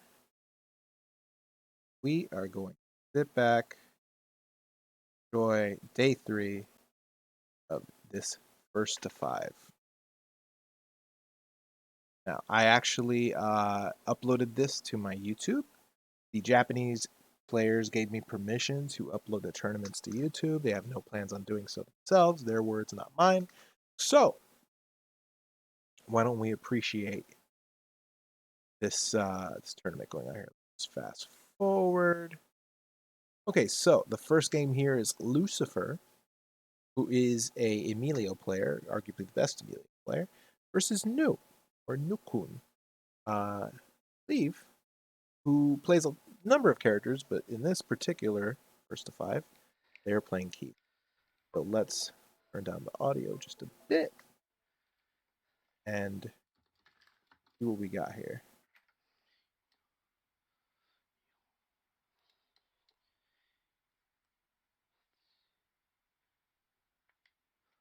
Go.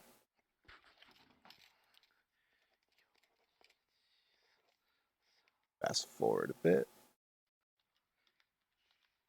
And as you can see there's some names in the Discord corner there. One of them is Takezo, the previous Evo Japan winner, who did so with Wendy, who is considered one of the weaker characters in the game, but also very strong. The game is actually quite balanced. As dumb as Emilio and Wong might seem, the game does a very good job of balancing itself. Let's take a gander. Let's check this out. Come on, I don't want to jump too far ahead.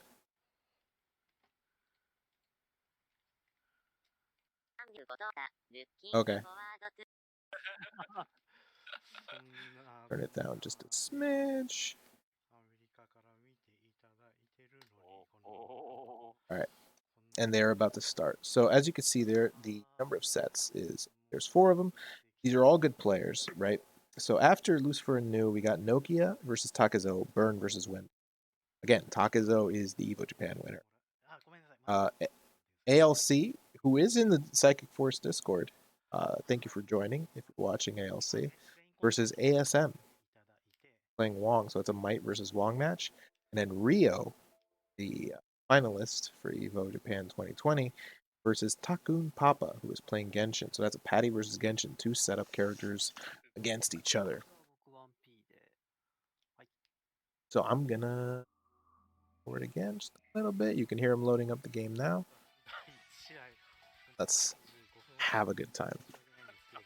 あ、LC さん、配信画面の切り替えお願いします。やってます。もう終わってます。切り替わりました。はい。はい。はい。ワンピーがレスペクターエリア、次がヌークンキース。 By the way, I believe they do these just about every week or every 2 weeks. So it is very likely that the next one they do, I will upload it to you. And you can find me on YouTube at Stalker's Waiting Room. All right, so game 1. This is basically what a competitive game of Psychic Force looks like. It's a lot of movement. And the designers set it up that way. They basically set it up so that you're always doing something with your controller. You're never just standing there waiting. See, right, what New did with Keith there was a good idea, because if Emilio did a retreat barrier, that would have broken it and given him guaranteed damage and another knockdown.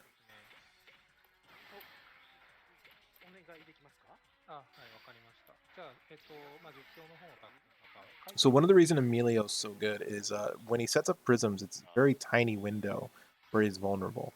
So he's safe the moment you recognize he's gone for a prism. He's probably already safe by the time you get there.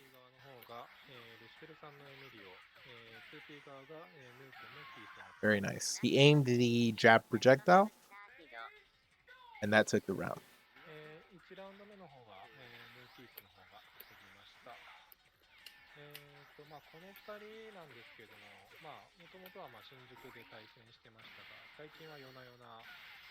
Gets back up immediately. When you throw someone right at the wall, basically causes a hard knockdown, but by the time you recover from the throw, it's possible that they've already recovered. The little differences that make it so you can't necessarily treat Psychic Force the same as other fighting games. That was a good retreat barrier because he was right in his face.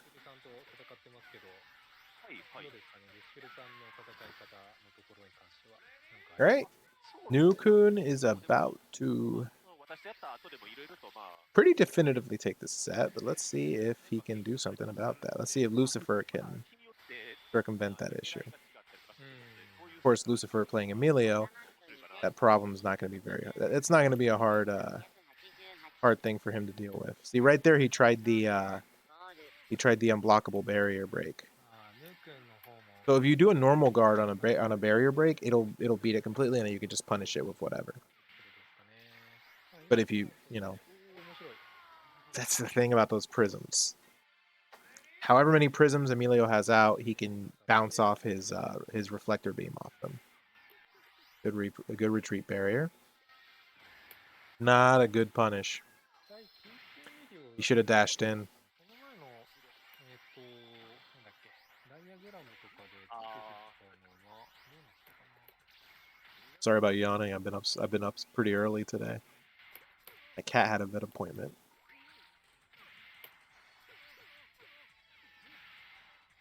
Okay. 前回ダイアグラムの時でヌーケースはエミリオに対して Yeah, that's a dangerous situation because 3.5 could go punish Emilio, but then the beam hits you and you die. キースに対しては、まあ、5.5 若干有利っていう。 See, he was down 2 rounds and he's already picked it back up. そうこうしてそれで2本取ったところから取り返してね。ああ、そうですね。で、ひとりさんが2本取って。Unblockable setup. The Keith, yeah, New is so concerned with the beam that he has to choose between taking the guaranteed 180 or getting hit with the beam that's going to hurt him for a lot more. The only way to beat both options is movement. That's not easy when the beam can come at you whenever. Because Emilio, that was a bad read. Emilio can choose which reflector. Like he let's say he has 5 reflectors out. He doesn't have to wait for it to hit all the reflectors. He can just send the beam straight at you. He could send it on the first, second, third, fourth, or the 5th reflector. It's entirely up to him. ああ、そういうのはありますよね。確かに。よし、来た That move's amazing. 吉見さんの様子北が入った。それはわかる。 Nice. Gets the freeze. That's a follow-up guaranteed combo. A lot of scaling on that, but it's what he can do. やっぱり結構喋りながら対戦してくれるからあんまり実況いらないんじゃないかっていうね。なるほど。 Nice. Frigid Shell is basically his area of effect, kind of DP move. Nice. Just being aggressive with it. そうですよね。オンライン対戦で The move is very active. なかなか面白いですよね。 What surprises me is Keith has that install that makes it so that all projectiles are basically useless to him. Good throw. Good throw by Lucifer. 対戦見てるとたまに大会の時に Yeah, New is not using the install that Keith has, which is one of the best in the game. 確かに、まあまあ、マイクに入ってしまうことはありますけど。そうですよね。よし。面白い。 That's not good. でもないな。確定前にプリズムシュート入りましたね。 Nice. あれ No confirm. Got it late. 欲張っただったね。 I don't know if that's Parsec, but もうあと 1ミリだから、2ミリは。あれ why isn't he? Oh, okay. He got it raw, which means the damage is gonna be good. 入る入る。ああ、レバー回避が He got greedy. 起き上がりちょうどよかったでしょ、今のは。いちいち、まあ、ヌーケンいろいろ言ってますけど、いちいちですね。まあそのあたりやっぱ普段対戦されてるからいいのがあるんですかね。欲張りさん。欲張りさん。横張りさん。強いからおーっと Almost. Look how dirty that is. He's got him right in the corner. The beam could hit him whenever, right? He's just staying there, and then boom. He did the whole thing. He did the whole shebang. うわああ、飛んでる感じ。これから Good super. 綺麗な内訳から。そうですね。歩きのところに入ってる。おお、うまい。 But it's unsafe. Nice slide dash. おお。マジで言ってんのこれ。 Good confirm. He's being antsy. すごいぞ。 Who wants that hit? いやー、油断してるかと思ったんだけどな。 I don't know. There's some confirms he's not getting, so I have to imagine if that's Parsec. Because Keith gets guaranteed dragon off his bread and butter. だったのよ。あー That right there. それを昨日からね、やろうって思ってたんですよ。あれって言ったわけね。よく今日もなんか夕方細麺したよね。そう。ノキア君とね、やってた。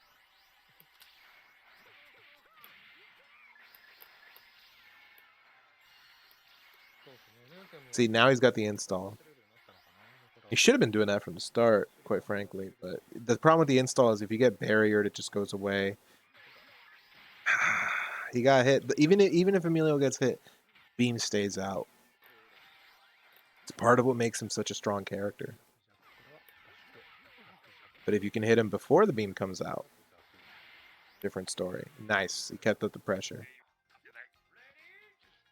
Again, that's all reads because if Lucifer would have been hitting the burst, he would have been hit by burst there. I would say it's a little bit reminiscent of if you ever played KI. You know, some people like to do combo breakers, some people like to do counter breakers. After a while, you kind of just get a feel for what people like to do, if they like the burst, if they don't like the burst. So even though two people may necessarily be using the same character, very good damage, by the way. Very good read there. まだあるよ。大丈夫 See if Nu can take this one. ヌーキースが2本取ってます。 So I think they stream these like every Sunday morning pretty early, Japan time, obviously. かどうかわかんないですけど、 And you can actually find them, as you can see there in the corner, PF 2012 players. Pretty cool guys. I can't believe Slide Dash worked on that, but Frigid, yeah, the Frigid Spear gets its,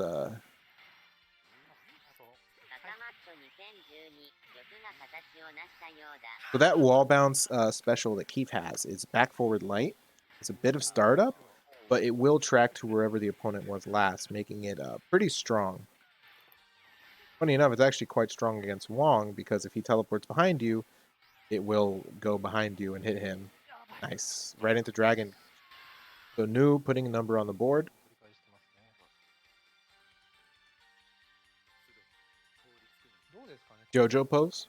今2-1ですけど、 Keith, visually, だけど was based on Cyborg 009, so that's a fun fact for you guys. If you like Shotaro Ishinomori, then Keith is your guy.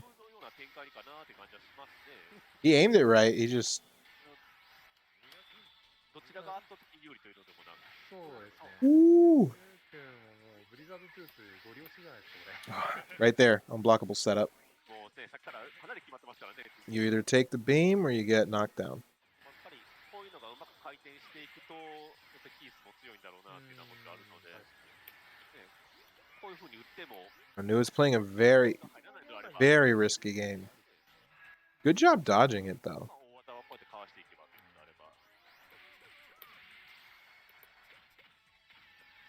まあね、まあただね、どちらも火力がでかいあれなんで、いい流れ持ってくることはあると思うんで。おー That could have been too aggressive. Man, it's rough. It's rough playing against Emilio. If they're playing really defensively well and they're just getting away from your stuff. あれとか打ち当てたらもうクイックダッシュしてそうそう上から生ピースを狙うみたいな。そういうの Also, the character is very meter efficient. あの辺はね、でもある意味あれも、関西 Nice. He's getting better at dodging the beams, そうですね。 which is arguably the best way to deal with Emilio. Nice barrier break. Move to the side too to 結構だから、 sort of set it up. ね、原がですさん言ってましたけど、突っ込んでくるのは全部トゥースですとか、そういうなんか正面からの姿勢が、ね、ノリとして好きなもんあったりして。 When you get caught right in the beam and it sends you to the next one, ね that's painful. そういうなんか画期的な Nice. プレイヤーが多い That's a mix-up. 逆になるほど。まあ、そうですね。 Nice. That might be the best special in this. Ooh, that was dirty. That was really good. いや That was just a series of good reads, and the round was over in a flash. 一気に奪えるのがやっぱ素晴らしい火力。でもスパインから入るんだ Is this from the recent tournament I shared? What's up, Danny? Yeah, it is actually. 多分 You missed like most of the covering the gameplay and stuff like that, but if you have any questions, I don't mind putting the game back on and just sharing that with you all over again. So any questions you have, don't hesitate to ask. Good to see you, man. Yeah, this is the first of the first of 5 games. 大丈夫、大丈夫。あと一個やりたいことあるんで。あら、満足されてなかった。今3-1ですね。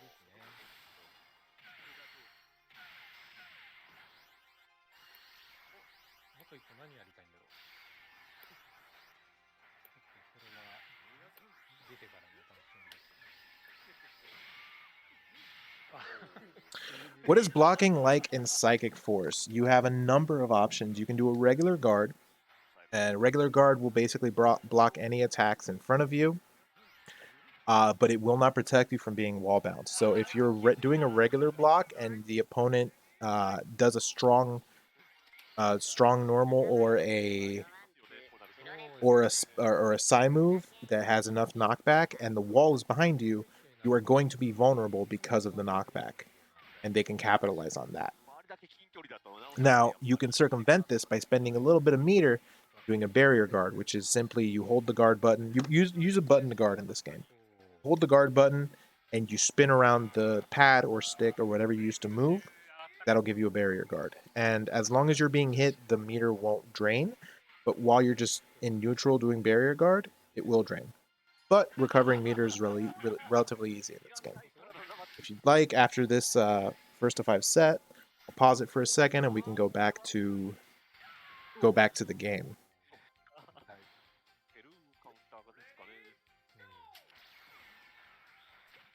That's entirely up to you. Let me know, man. But blocking in this game is a lot more innately simple than it might seem. I would say Psychic Force, it's not hard, it's just different. And then once you get used to the differences, execution is not really a barrier. It's just a question of getting accustomed to the neutral. Easy to pick up, slightly difficult to master, is what I would say. So you can see there's a lot of push block. This is one of the earliest games with like significant push block because it's really necessary in this game. The thing is, when you do the push block, it doesn't gain any advantage. You both basically go back to neutral, so it creates a new. When you and the opponent are like this and this facing each other, that's a scramble. You need to treat that like a scramble because you're both trying to. This game is more about reads than I think any other game because of the nature of it. See right there, the Keith player, he aimed the dragon up to the right. The Emilio player didn't bite, stayed right there, went straight in.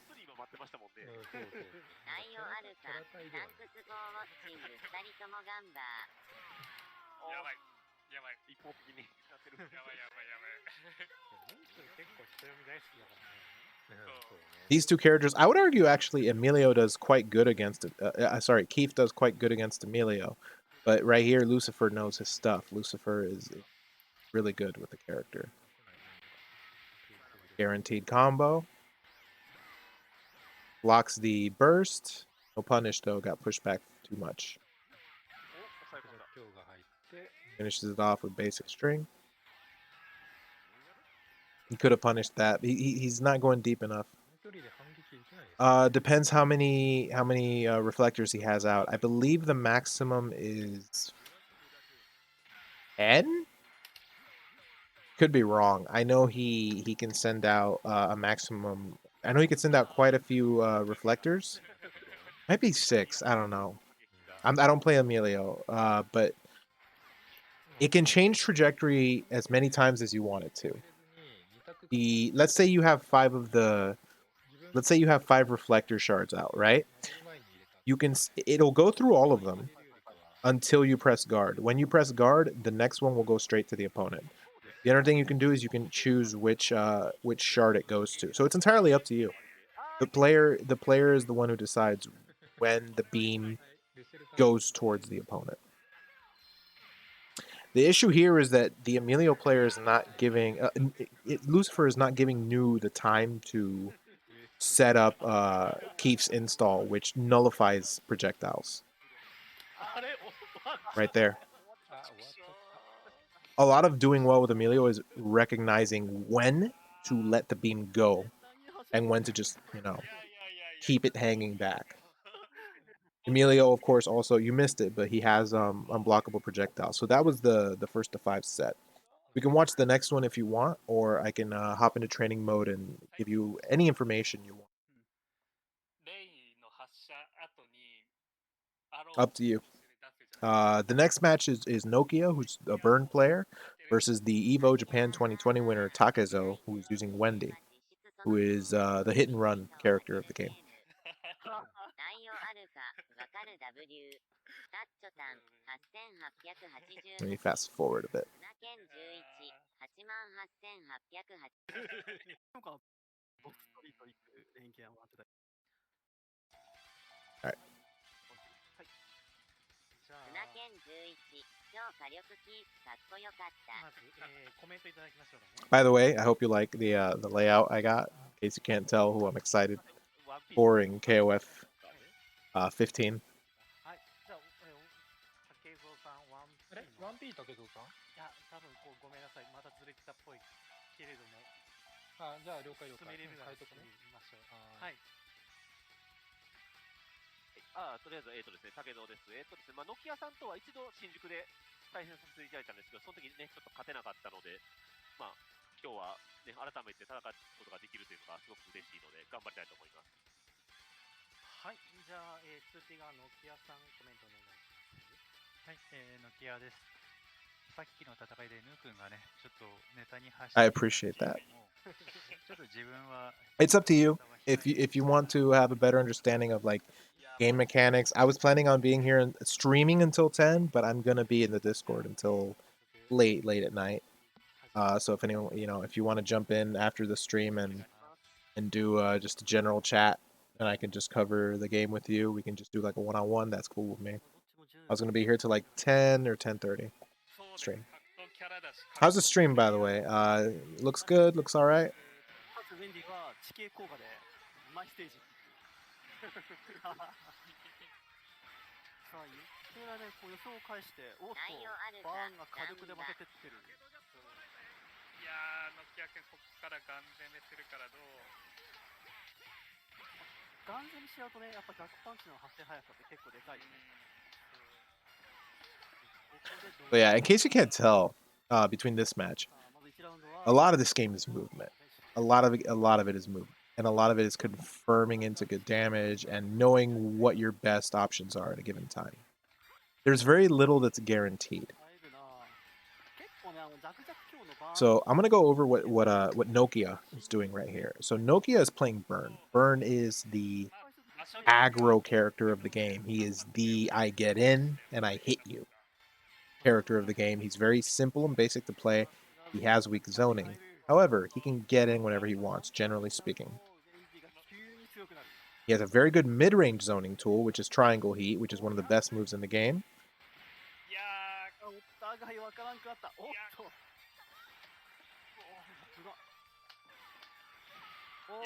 お Wendy is one of the weaker characters because she has very little guaranteed damage.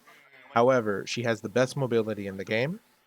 She can play at a far range as well as a close one, but I would consider her also kind of a rushdown, although she is close to like hit and run. She can be very tricky. Look at that.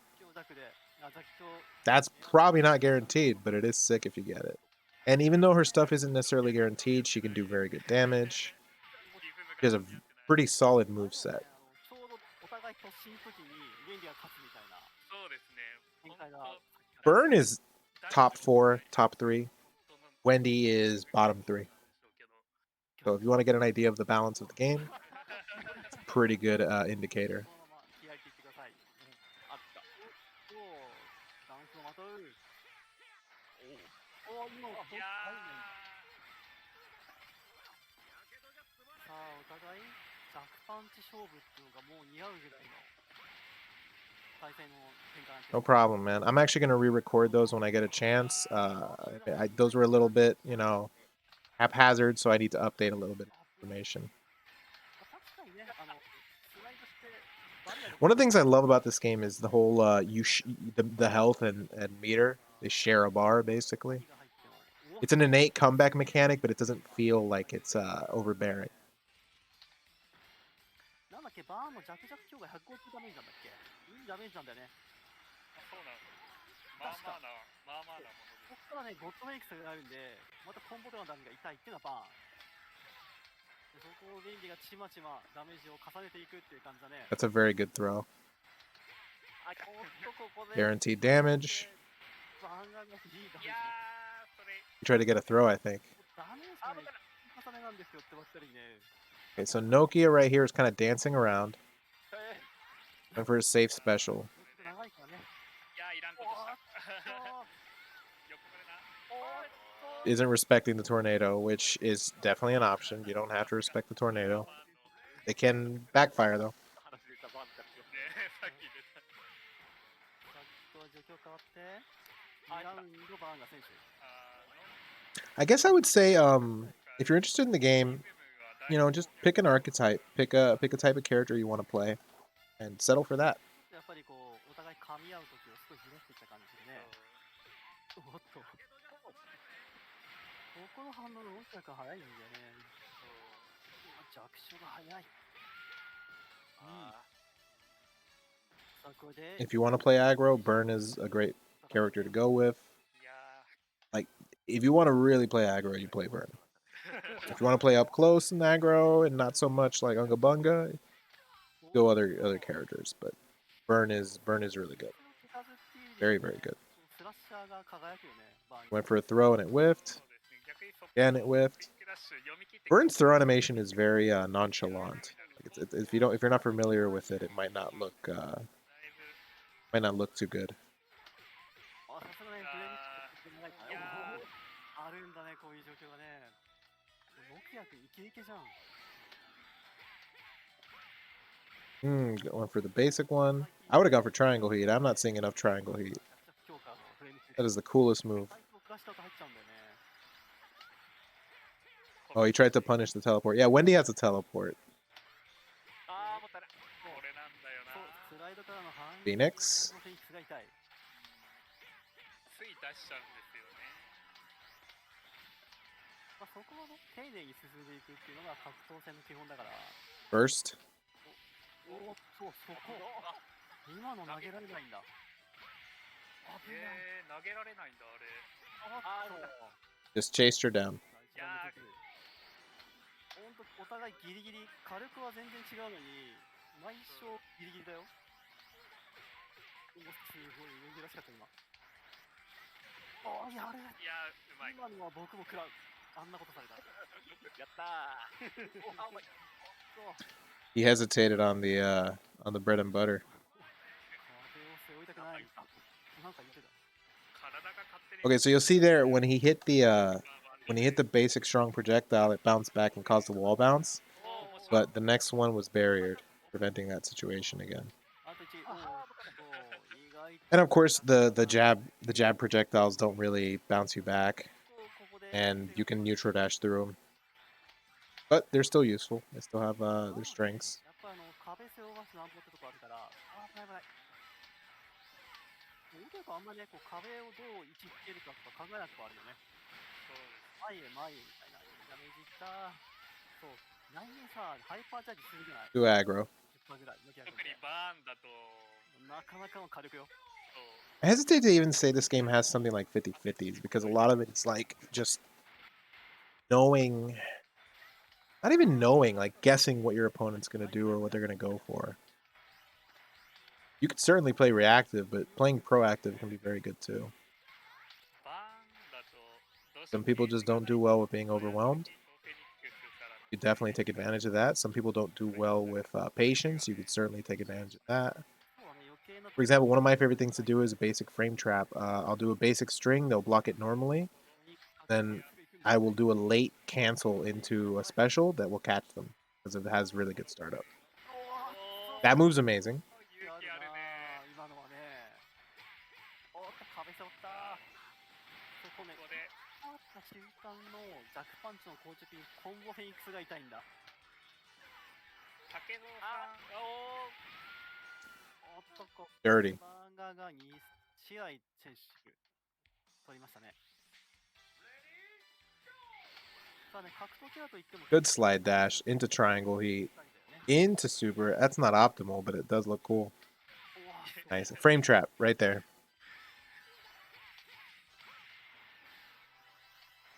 あいた。お、そこのザッキショットを投げて。無理かおういやー、乗ってるな。このリス And ク Nokia's putting in that work. Nokia's up 2-1 させないとやばい。お、そう。あーはい on the Evo Japan winner. そうスライドがよく。お、 Good barrier break. バーン側の強化を遅れたんじゃないのかな。あ、かもしれない。うん、確かにね。Nice. Nice grab. 体力勝ちしてるんだね、ベンディが。 Probably thought a barrier break was coming. でベンあディが今 Any other questions you got, Danny? Don't hesitate to ask. 踊れてない。 If you're curious about the neutral in this game, if you're curious about the input mechanics, 最後にザクショットで入るの実に痛いよね。あでもジャックショットにそうトレアングルヒートを合わせてくれるそういうこのタイミングじゃないんだよね。お互いのこの攻撃のサイクルが。おお。はい as a matter of fact, if I remember correctly, you said you needed help setting up the online play. We can definitely do that. まずワンセットバーンが取っておっと。もう一回狙ってくる Give me 1 second as a matter. おお。だいぶ壁セットだったら安い。ああ、よく迎え撃ったな。そうこの辺が、お互いの攻撃のサイクルが早い。やめてやめてすごいね。そうそれはヤンキー叫んじゃったな。ブレイクした時セント受けた3発入ったらね、マジ痛い。さっきね、一応ブレイク見せたからね、トライクヘッドの後にね。一応ですけどね。ちょっとね、結あー、バレた。構、ここはね、おとなしく壁際で投げるところが感じできるっていうね。面白いよね。あー、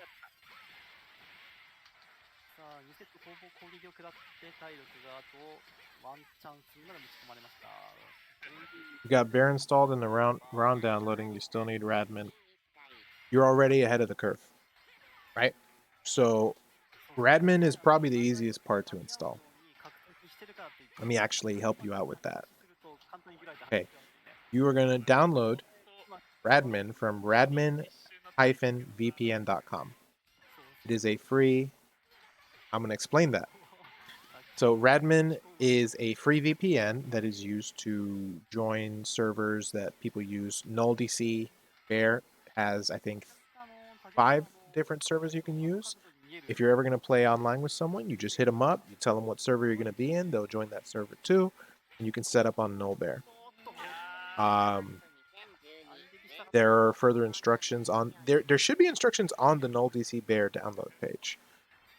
So yeah.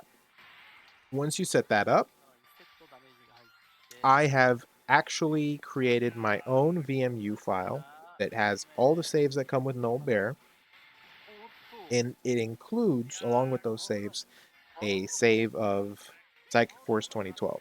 いやーすごいな今のスライドよく入れられた If you want to get more in depth, you can join the chat in the Discord later. But basically, you will replace... the instructions are in the Discord, but basically you would replace in the DC folder of NullBear, you would replace the VMU underscore data underscore host.bin.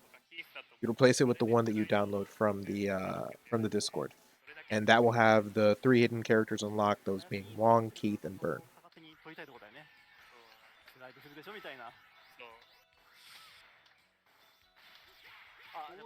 そう Good neutral dash. そうなんですよ武藤さんよくああいう不意をついて起き上がりしにあれ出すからそこをいかに読み切るかここからのずれた Triangle heat. 半分奪うコンボ So yeah, once you have Bear and Radman done, you just need the save and you'll be good.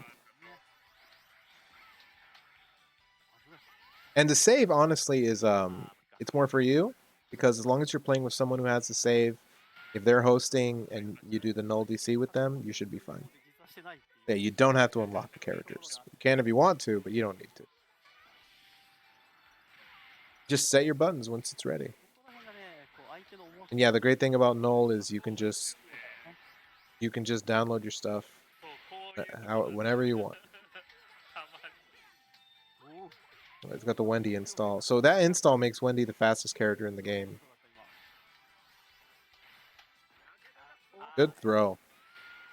Use the jab projectile to set up the throw. めんどくさいんですよノキア君 I keep calling it a jab projectile, but that's effectively what it is. It's like the projectile equivalent of a jab. そうそう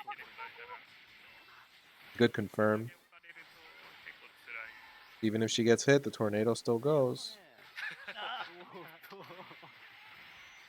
マジか。わちゃった危ないさあワンチャンスおーっとここでさすがの上に打ち勝っていく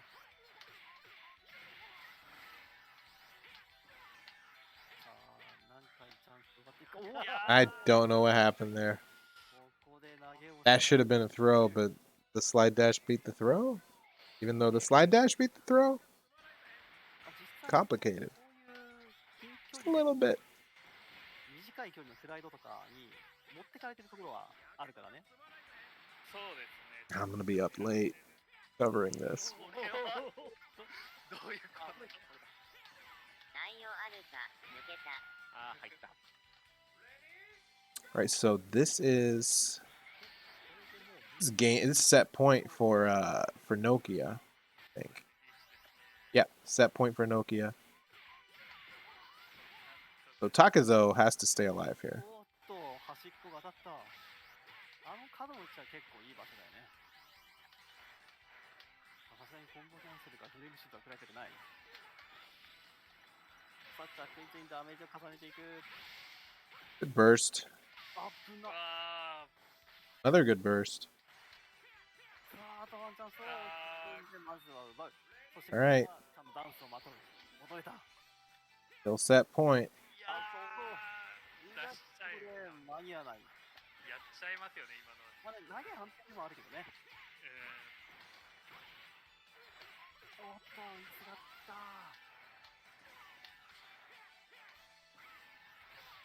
そこジャックパンチよく止めましたねやっぱり危なかった赤マット2012プリズムしてあるかのようにぬるぬる避ける Yeah, の I'm so into it. I'm not even. I don't even got words. I'm tired, and this is fucking sick. 着々とダメージを重ねていくいやー、おジャックショット刺さるよおっとここでだけど Takazo staying alive. ダッシュ殴りが潰されて All right, brought it back. 若干戦略変えましたね。そうだねちょっとこうリズムを Going for the safe special. ノキア君もねちょっとね変えてるんで Nokia's being a little too aggressive. 危ない Caught. Grabbed that at teleport. 残るからね They got the startup. あーおっと Sometimes it pays to be aggressive. Went for the kill. 素早く Nokia takes it. 最後は 5 to 2. プレッシャーをどっかで一発当てて流れ変えようとしたんで That was good. そういうのは狙ってますね、ある程度。 But yeah, Nokia wins against the あの距離だと Evo それ狙っちゃいますよね。 2020 champ. いやはい。というわけでお疲れ様でした。うん試合お疲れ様でした。太陽アルフノキアァさんバーの勝利になります。 8888じゃあ、コメントの方、竹蔵さんの All right, you got me for about 10 minutes more. そうですね。まあでも、 And then I'm just going to stay on the Discord. 前線できたかなというか、砂剣スパもね、ちょっと作れたんで、よかったなと思います。 The flame is strong attack projectile. Yes, it is. The basic flame is you just press strong, and that's as far as strong. Every character's far strong is their weakest special move, which is to say it takes meter. それが You can do it by just pressing the button. But if you cancel into it, it has its own innate command, which is usually forward, forward, and そのね、 strong. ー、来ましたね。 形 Because you can't cancel into just the button itself. 勝負ですからね。すみません、ヌー君のようにちょっとできなかったです。すみません。僕は Again, it depends which strong you're talking about. ありがとうございました。 But yeah, generally the one where he just like sends his hands out and it's like a single flame, that's just a strong projectile. 次第3試合、第 Matter of fact, you know, we've got about 10 minutes left. I'll go over it real quick before we sign out because I know the next set might be a little long. So let me close that. 抜けていただいて3試合目、4試合目の方つないでいただければと思います。 Get rid of this. You put the game back on, and I can answer a few of your questions before we move this over to Discord. そのまま残ってもらって still playing. All right. And if you can hear and see the game fine, let me know.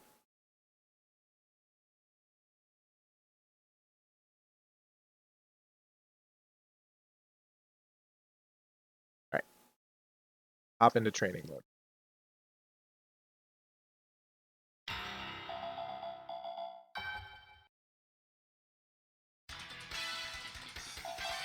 Let's look at Burn.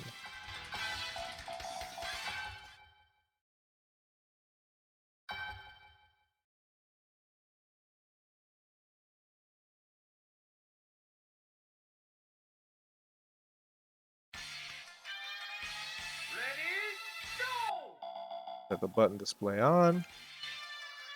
Alright, so you'll see here, I got all my buttons. I got my light, guard, strong. Right?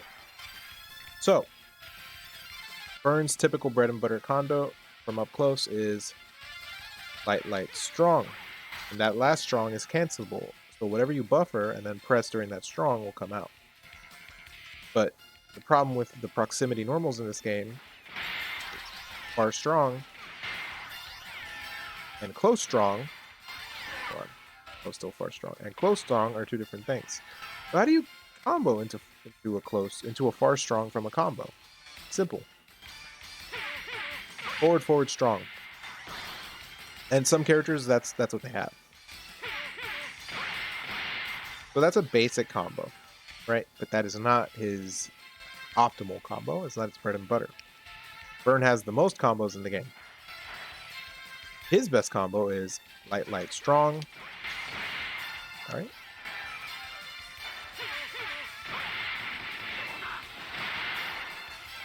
Light, light, strong into back, forward, forward, strong. Or forward, back, back, strong. Does that make sense?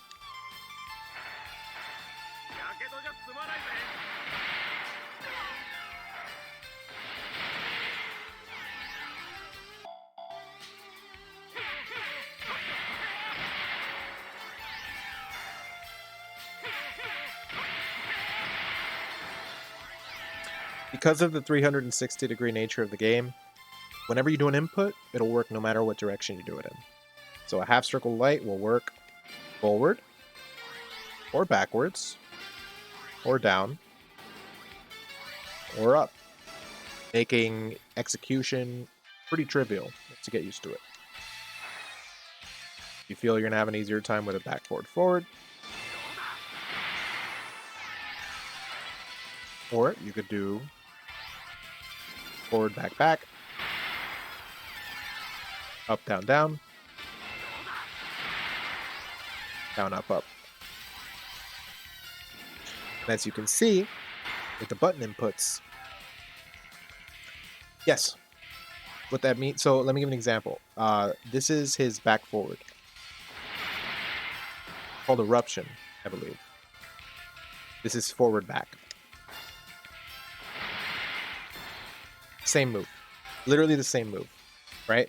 This game, like I said, it has a very generous input buffer, and it also has very generous input options. I guess that is the best way to put them. Because of the nature of the game, like, you can do a move right here, right? While you're doing the move, the character that I'm facing could just dash to the left. So how does the game register that? Did I do it the right way? Well, yeah, no matter where a character is, as long as you do an input, the move will come out.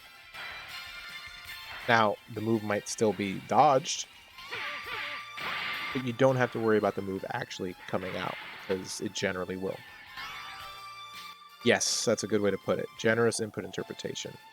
I feel like it needs it because it's a 360-degree game. I don't like to think of it as a 2D fighter, but 3D fighter isn't really correct either. So I think 360-degree fighter is the best way to put it. You're in a circle. You're always facing each other. You're never going to be crossing each other up.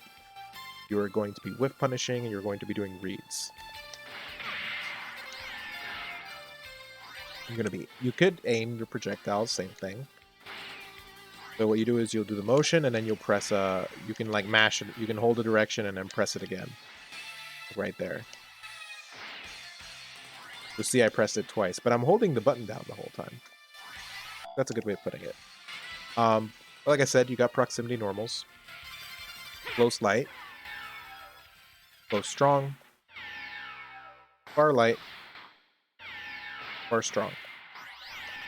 And your far strong will always take meter. And it's always 30. 30 is the minimum. If you have any other questions, I'll be glad to tackle them now. Burns' case, he has the most combos of any character. Yes, most projectiles are aimable or curvable, even your lights. Now, depending on the projectile, aiming it or curving it might be a little different. For example, for the lights, you just press a direction in the light.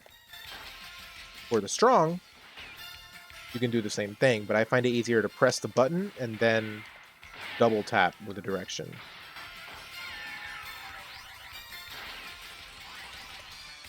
Or just hold the button down and then double tap. Because sometimes when I hold the button down and tap, it doesn't give it to me. Let's try his other projectiles. Let's try Triangle Heat. Some projectiles will always go to where the opponent is. Triangle Heat, I believe, is one of those projectiles. You'll see there in the buttons, I'm trying to aim it away, but it will always go to where the opponent is. And honestly, this particular special has such a big hitbox that you really don't need to aim it. It's really good at catching the opponent. Let's try his other one, Eruption, back, forward, light. So I aimed it up there. Aimed it down. Now, you'll see when I aimed it down, it will always sort of curve in a 90-degree angle, right? You can't aim a projectile behind you. But you can aim a projectile to the left and to the right of where your opponent is. So they are curvable, generally speaking.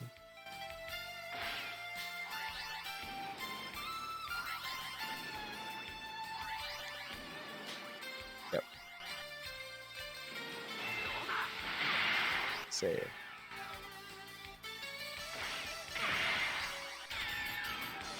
I sent the Phoenix straight up.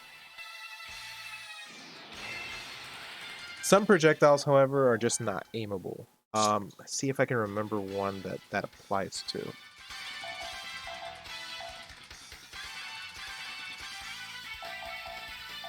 Or some moves aren't aimable, I guess I should say.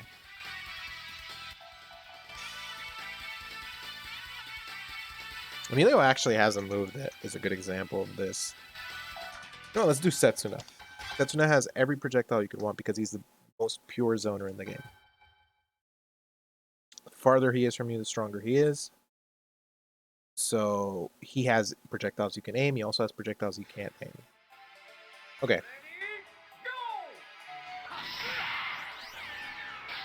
This is one of the projectiles he has you can't aim. This is back, forward, light. This will always track to where your opponent was. As you can see here, I'm holding forward and mashing light. I don't get anything. But he does have aimable projectiles. For example, half circle strong. This move is called Black Sun. And its benefit is it will eat any projectile in its way. So if the opponent's trying to do a zoning war against you, you do this move, it will just eat whatever they throw at you. And you can charge it, giving it a fatter and fatter and fatter hitbox. And it moves faster and it goes further. It's the closest thing he has, I guess, to a true super. But you can also aim it. And you can also just let it rip because as it's charging, the moment you let it go, its hitbox is created. So if the opponent sees you charging it and they go in trying to hit you, if you let go as they're coming in, it can catch them like a throw. He also has this move here, which is half circle light. You can let it go a moment, let out 3 different arrows, which you can aim. With this move, I always double tap. Or you can hold the button down, aim it, and let go. As you can see, it multiplies the amount of the amount of arrows it sends out, or daggers, I guess you should say. And like I said, he has the aimable ones. He also has ones that aren't aimable. This is a pseudo projectile that is not aimable. Back forward strong. So this move creates 2 mirror coffins on the sides of the opponent, which if they try to dash to the sides, it will stop them and crush them in. They can guard this, they can barrier guard it. However, it will keep them in place and it is relatively safe. If the opponent dashes towards you with a neutral dash, it will beat the coffin. But he has plenty of projectiles that go straight forward, like Pac-Man over there, that will deter the opponent from doing that option. The other option they can do is they can just dash backwards. But you get my idea. So like I said, yeah, basically most projectiles are aimable. Most projectiles are curvable. I think all light projectiles are aimable. I think most, if not all, strong projectiles, or the basic strong projectiles, are aimable or curvable. For example, Pac-Man, you can aim it to the left, it'll always sort of curve back to where the opponent is.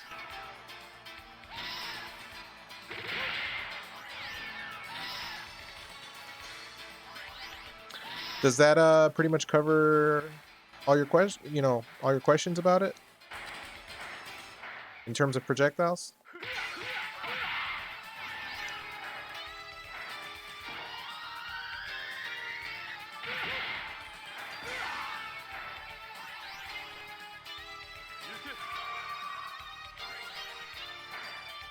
No problem, man. And yeah, some characters have utility moves. This cloud, as long as the opponent's in the cloud, it'll drain their meter. And then this move, which takes 100 meter to do, makes it so that unless your opponent is playing Setsuna, they can't gain meter. So this darkness in combination with the cloud make him a scary zoner.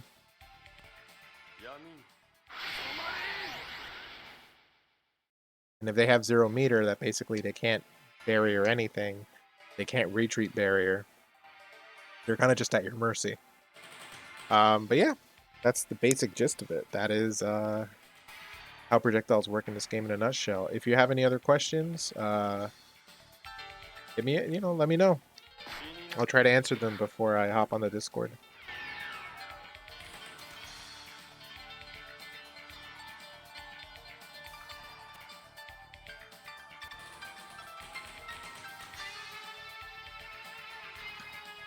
So with him, I almost never do combos. I almost never end with something like damaging. I go for... Okay, so you build meter by getting hit, and you can build meter by charging. So I'm going to do the darkness here. And you build meter by standing still. It recovers on its own. Starting still recovers on its own, but at a slower rate. Or pressing all 3 buttons to charge. That's the gist of it. You can also drain some of your health and get excess meter, which is hypercharge. To do that, you do 360 degrees and charge. As you see there, my power is now at 121, and my meter is at 121. So it gave me that excess that I would have normally gotten if I took damage. And the difference is I now do... Well, let me give you an example to reset my status. I'm going to do a basic throw. 180 damage. I'm at 124. Look at the damage. 224. As your power increases, so does your base. As your power increases, so does your base damage. Now, it is a risk because you are trading life for more meter and more base damage. Some characters are typically going to hypercharge the moment the round starts. That said, I typically don't see anyone going above like the 120 range. Wong, for example, if you got him 120, he's much better with meter management. But some characters, I never do it. I'll be honest with you. With the characters I play, I almost never do the hypercharge unless I'm very confident that I'm going to win.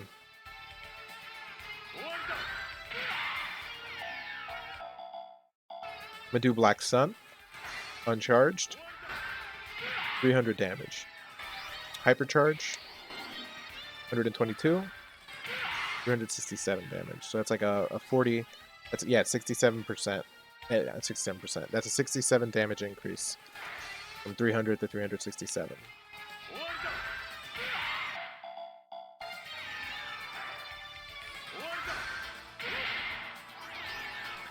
And yeah, so yeah, as long as your opponent's hitting you, you will get meter back. So you can eventually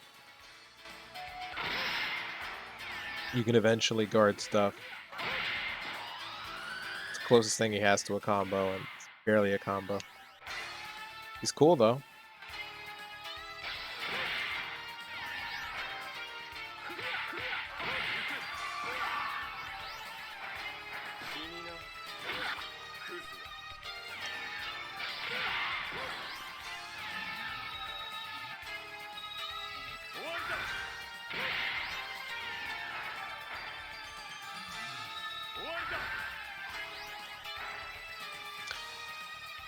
Anything else?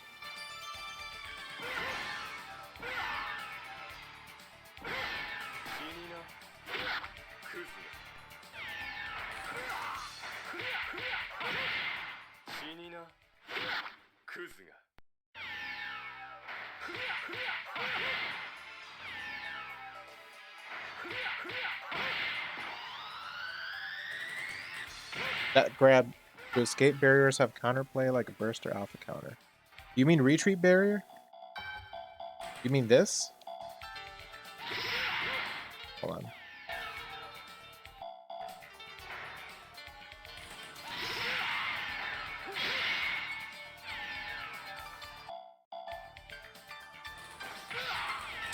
Okay, well, retreat barrier, whenever your opponent retreat barriers, it locks them into doing barrier guard for a while. So if you don't want to continue the combo,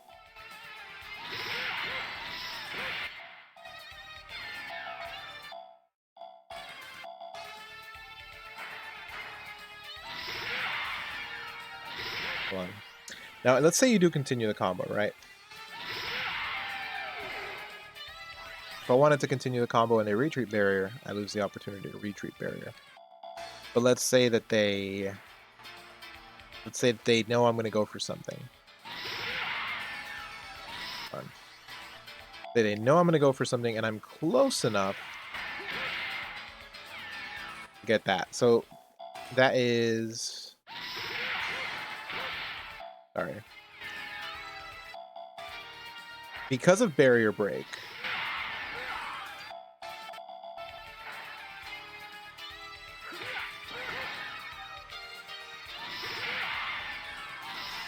he doesn't have the best dash. Because of barrier break, it makes retreat barrier not a foolproof plan. But you have to predict it. If you can predict the retreat barrier, then yeah, you know. This game is all about reads. Like I said, everything is beatable.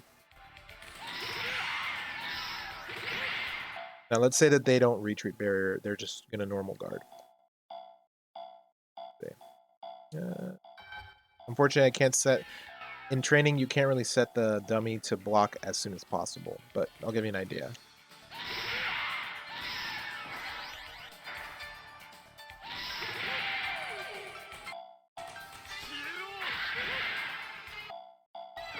There you go. I think I did it a little too early, but...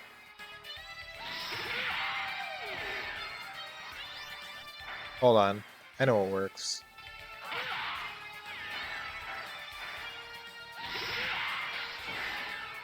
Gotta be something. I don't know. You get the idea. I mean, I hope you do. If not, I did a bad job of explaining it. But yeah, because an escape barrier counts as a barrier guard, you can barrier break it. Emilio actually does that all the time. He sets up situations where the opponent is forced to do a barrier guard, and then he gets a guaranteed barrier break.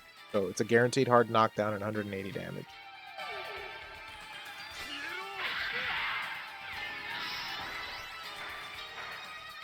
I just don't know how to set it up. But if you watch Emilio players, like if you saw the if you watch the first to 5 set, you'll see Lucifer doing it. Does that cover pretty much all of it?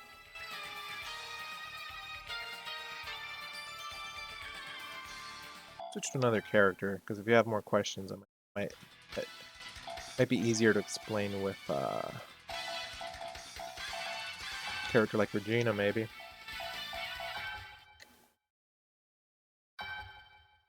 Okay. If you have any other questions, man, like some like character archetypes, I can basically give you a rundown of everybody before I shut off the stream.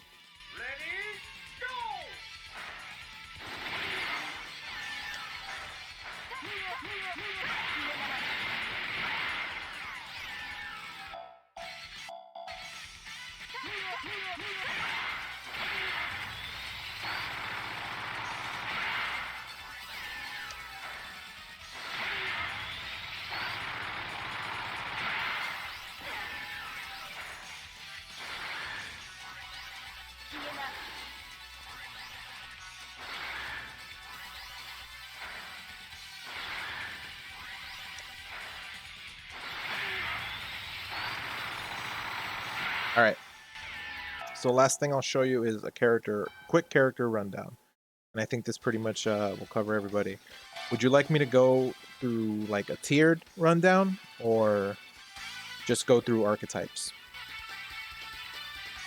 I think archetypes would be more simple to grasp. In the meantime, let me actually load my guide because I have an archetype on there. Okay.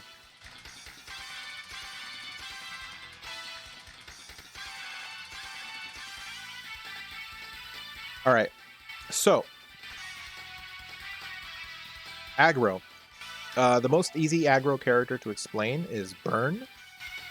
Burn is the get in and hit you character of the game. He has a special that will actually go through most projectiles, and he has the most combos in the game. If you want to do combos up close, he is the character to go with. He has the second most damaging guaranteed combo in the game, which is Light, Light, Strong into the Phoenix, which does 337, I believe. Following that, we have Gates.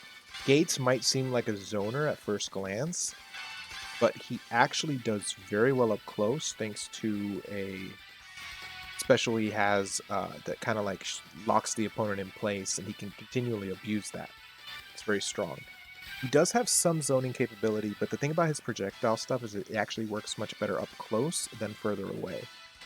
I think he's the weakest character in the game, but I have seen very, very good Gates play, and I know the character is capable of very good stuff. He just might be a little difficult to grasp. That said, he feels like a projectile rushdown character. Moving on from there, Wendy is a hit and run aggressive character. She can be aggressive from a distance, she can be aggressive up close, and she can be aggressive from mid-range, but she doesn't have a lot of guaranteed damage, so a lot of what she gets her damage off is good reads. She has some of the most damaging specials in the game, including her Tornado Stream, which can lead to even bigger damage, and is safe. You can look, it's basically like a big pit, like cylinder that is completely safe. They can't really do anything about it. Her weakness is she doesn't have a lot of guaranteed damage. She also has the best mobility in the game. She can get in and out whenever she wants. She can kind of play at any range, but again, very little is guaranteed with her. So it's how good she is, I think, depends on how good your reads are, how good you are at sort of figuring out what your opponent likes to do. And lastly, for the aggro characters is Wong. Wong is not necessarily rushdown, but he is aggressive and he is tricky. He can teleport. He can get out of danger. He can make you think he's going to be punished and then cancel into an in-place teleport. He can teleport behind you. He is between him and Emilio, they're the two best characters in the game. If Emilio represents the best like far range character in the game, then Wong represents the best close range character in the game. Wong does have some weaknesses, which is to say that some of his moves, if you dodge them, are quite unsafe. It's just a question of knowing when to do what against him. He can be very scary to deal with, but once you figure it out, there are answers to those questions. Moving on to mid-range. Keith is good from close to mid-range, and he feels like a control character. I don't want to say he's necessarily like wants to be in your face, but he does kind of want to be near you. He's not quite Burn, but he's definitely not a zoner in any way. He actually has one of the best installs in the game. It's an install that completely lets him nullify projectiles, meaning opponents have to get in on him, which is kind of what he wants. The problem with his install is if he gets barriered, it goes away. If he gets hit, it goes away. Hitting it and going away is not so bad. The fact that if it gets barriered, it goes away, it's not great. But that's most installs in the game. That said, he has really good damage potential. He's also very good depending on reads, and he's just solid all around. But he feels like a control character. Might is kind of similar to Keith, but Might is a little bit more straightforward. Might has one of the most basic combos in the game. He has pretty solid utility for just about any situation. He also kind of wants to be sort of mid to close range. He can definitely play an aggressive game, but I think he benefits more from sort of like adapting to what an opponent wants to do. He can even zone if he wants to because he can redirect his projectiles. And lastly, of the mid-range characters is Regina. Regina's my favorite character. She doesn't excel at any one thing. She's not an amazing zoner. She's not an amazing up-close character. But she has a little something for everything. She can work at mid-range. She can anti-zone. She can zone if she wants to. Not the best, but she has it. And then up close, she has one of the most consistent bread and butters in the game with light, light, strong into back, forward, strong. She's definitely a character that, as you play her, as you get used to her, can be very rewarding. She can adapt to nearly any situation. The problem is that she just doesn't have a lot of dirty stuff. She's a very straightforward character, I guess you could say. And yet, a lot of what she has isn't too straightforward. For example, she has a anti-zoning projectile whip that will beat out other projectiles, but it has quite a bit of startup. But the move comes out after she recovers, so it's like both good and bad. Because if the move comes out, the flames are active, then she can start moving again.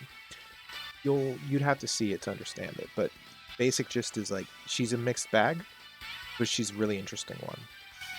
Moving on, we've got setup. I'll actually go with Emilio last. First is Patty. Patty is considered one of the worst characters along with Wendy and Gates. Not because necessarily she's weak, but because her setup is the most defensive of all the setup characters.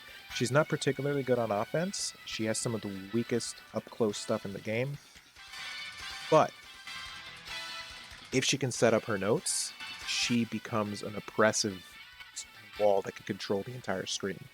She arguably has better setup than Emilio in the sense that her notes stay on the screen for about 38 seconds. Emilio's shards stay on from 15 to 20. Could be wrong. But that said, she can set up as many notes as she wants. She can control when the notes go off. She literally has a move that will just set off all the notes at once. She is a defensive setup character, but once she gets set up, she can go on the offensive and turn it around.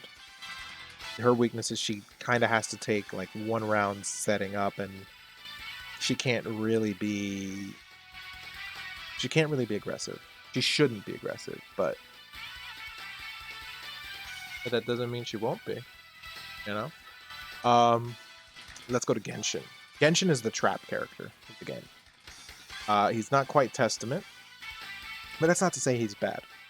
He sets up these soul mines around the stage, and the mines can be set off to... Like, the mines are interactable. Like, if the opponent hits them, they take damage, and they can bounce off the mines. You can use them to create, like, sort of a wall. They can hit the mines to get them out of the stage. And the mines can also be set off with the, what I like to call the TIMs, which is you press forward light after, you press forward light when a mine is out, and the nearest mine to the opponent will set off a big demon foot that will kick them. It means it gives the area around the mines a really good area of space control. He's kind of mid, but part of the reason for that is not that he's bad, is that he has some really bad matchups. but he also has some really good ones. He's a very interesting character and the only character with a Deadly Rave super in the game. And Emilio is the last set of character. Emilio, he's the best character in the game, if you ask me. I think he's better than Wong because he has more versatility. He can technically play at any range, even though he doesn't have any guaranteed up-close combos. But the reflector beams are so strong that they just dominate. And unlike Patty or Genshin, when he sets up a shard, it's instant. You can barely punish him for setting up a shard. Can't react to it. He just gets to set them off. But he does have some weaknesses. They're just not as pronounced as other characters. For one, again, his damage is not guaranteed up close, and some of his stuff, if you get around it, is very unsafe. Very, very, very unsafe. So he can be very easily punishable if you are navigating the whole clusterfuck that he's set up for everyone. And that is it for the setup characters. Let me move on. Pure zoning. Carlo's interesting. He actually does have a guaranteed up-close combo, but he works best as a sort of like defensive zoner. He's solidly in the mid. He just doesn't have anything that's abusable. But if there's one strength he has, he's the safest character in the game by far. It's very hard to just kind of punish him. It's very hard to like hit him because he can cover himself so well. His problem is his damage is probably the weakest in the game. He has the weakest bread and butter in the game. But if you're interested in playing a compact, solid zoning game with a guaranteed combo up close if you need it, Carlo's your guy. Setsuna is the pure zoner. He wants to be as far away from you as possible. He wants to barrage you with projectiles. He wants to pressure you from afar. At the same time, once he gets some sort of confirm, he doesn't necessarily want a combo. He wants to set up the Black Cloud. The Black Cloud, when it's near you, will drain your meter. He becomes a control character. So as he's draining your meter, once he can, he's going to set off the Darkness. Darkness will let him turn invisible during dash, and it refuses to. It will make it so the opponent cannot charge their meter unless they're Setsuna. Which, by the way, Wong literally has a time stop, and it's the same thing with him. He can't use time stop on another Wong. It's kind of funny, but you get the idea. So yeah, mirrors with those two characters. Just don't go for the dirty shit. Just play straight up. And that's the zoners, and that just leaves the grappler of the game. Gudeth. Gudeth is extremes. He has the biggest damage potential in the game, but his zoning sucks, and his movement is very slow. And unlike Gates, he doesn't necessarily have utility. That said, if you have good reads, he has a dashing throw. He has the most damaging bread and butter in the game, which is light strong into his 360-degree throw with light. If you charge with him once up to like 120, he'll do a ton of damage. I've seen that character shred the health bars, so he's definitely capable of it. Character of extremes, like I said. If you want to do damage, Gudeth might be the way to go. So yeah, I hope that covered pretty much all the characters. If you want a basic tier list, it is on the Google document I made right at the bottom. And I hope that pretty much covered everybody. I'm starting to lose my throat's getting scratchy, so I need a drink. So yeah, is everything good, man? That work for you?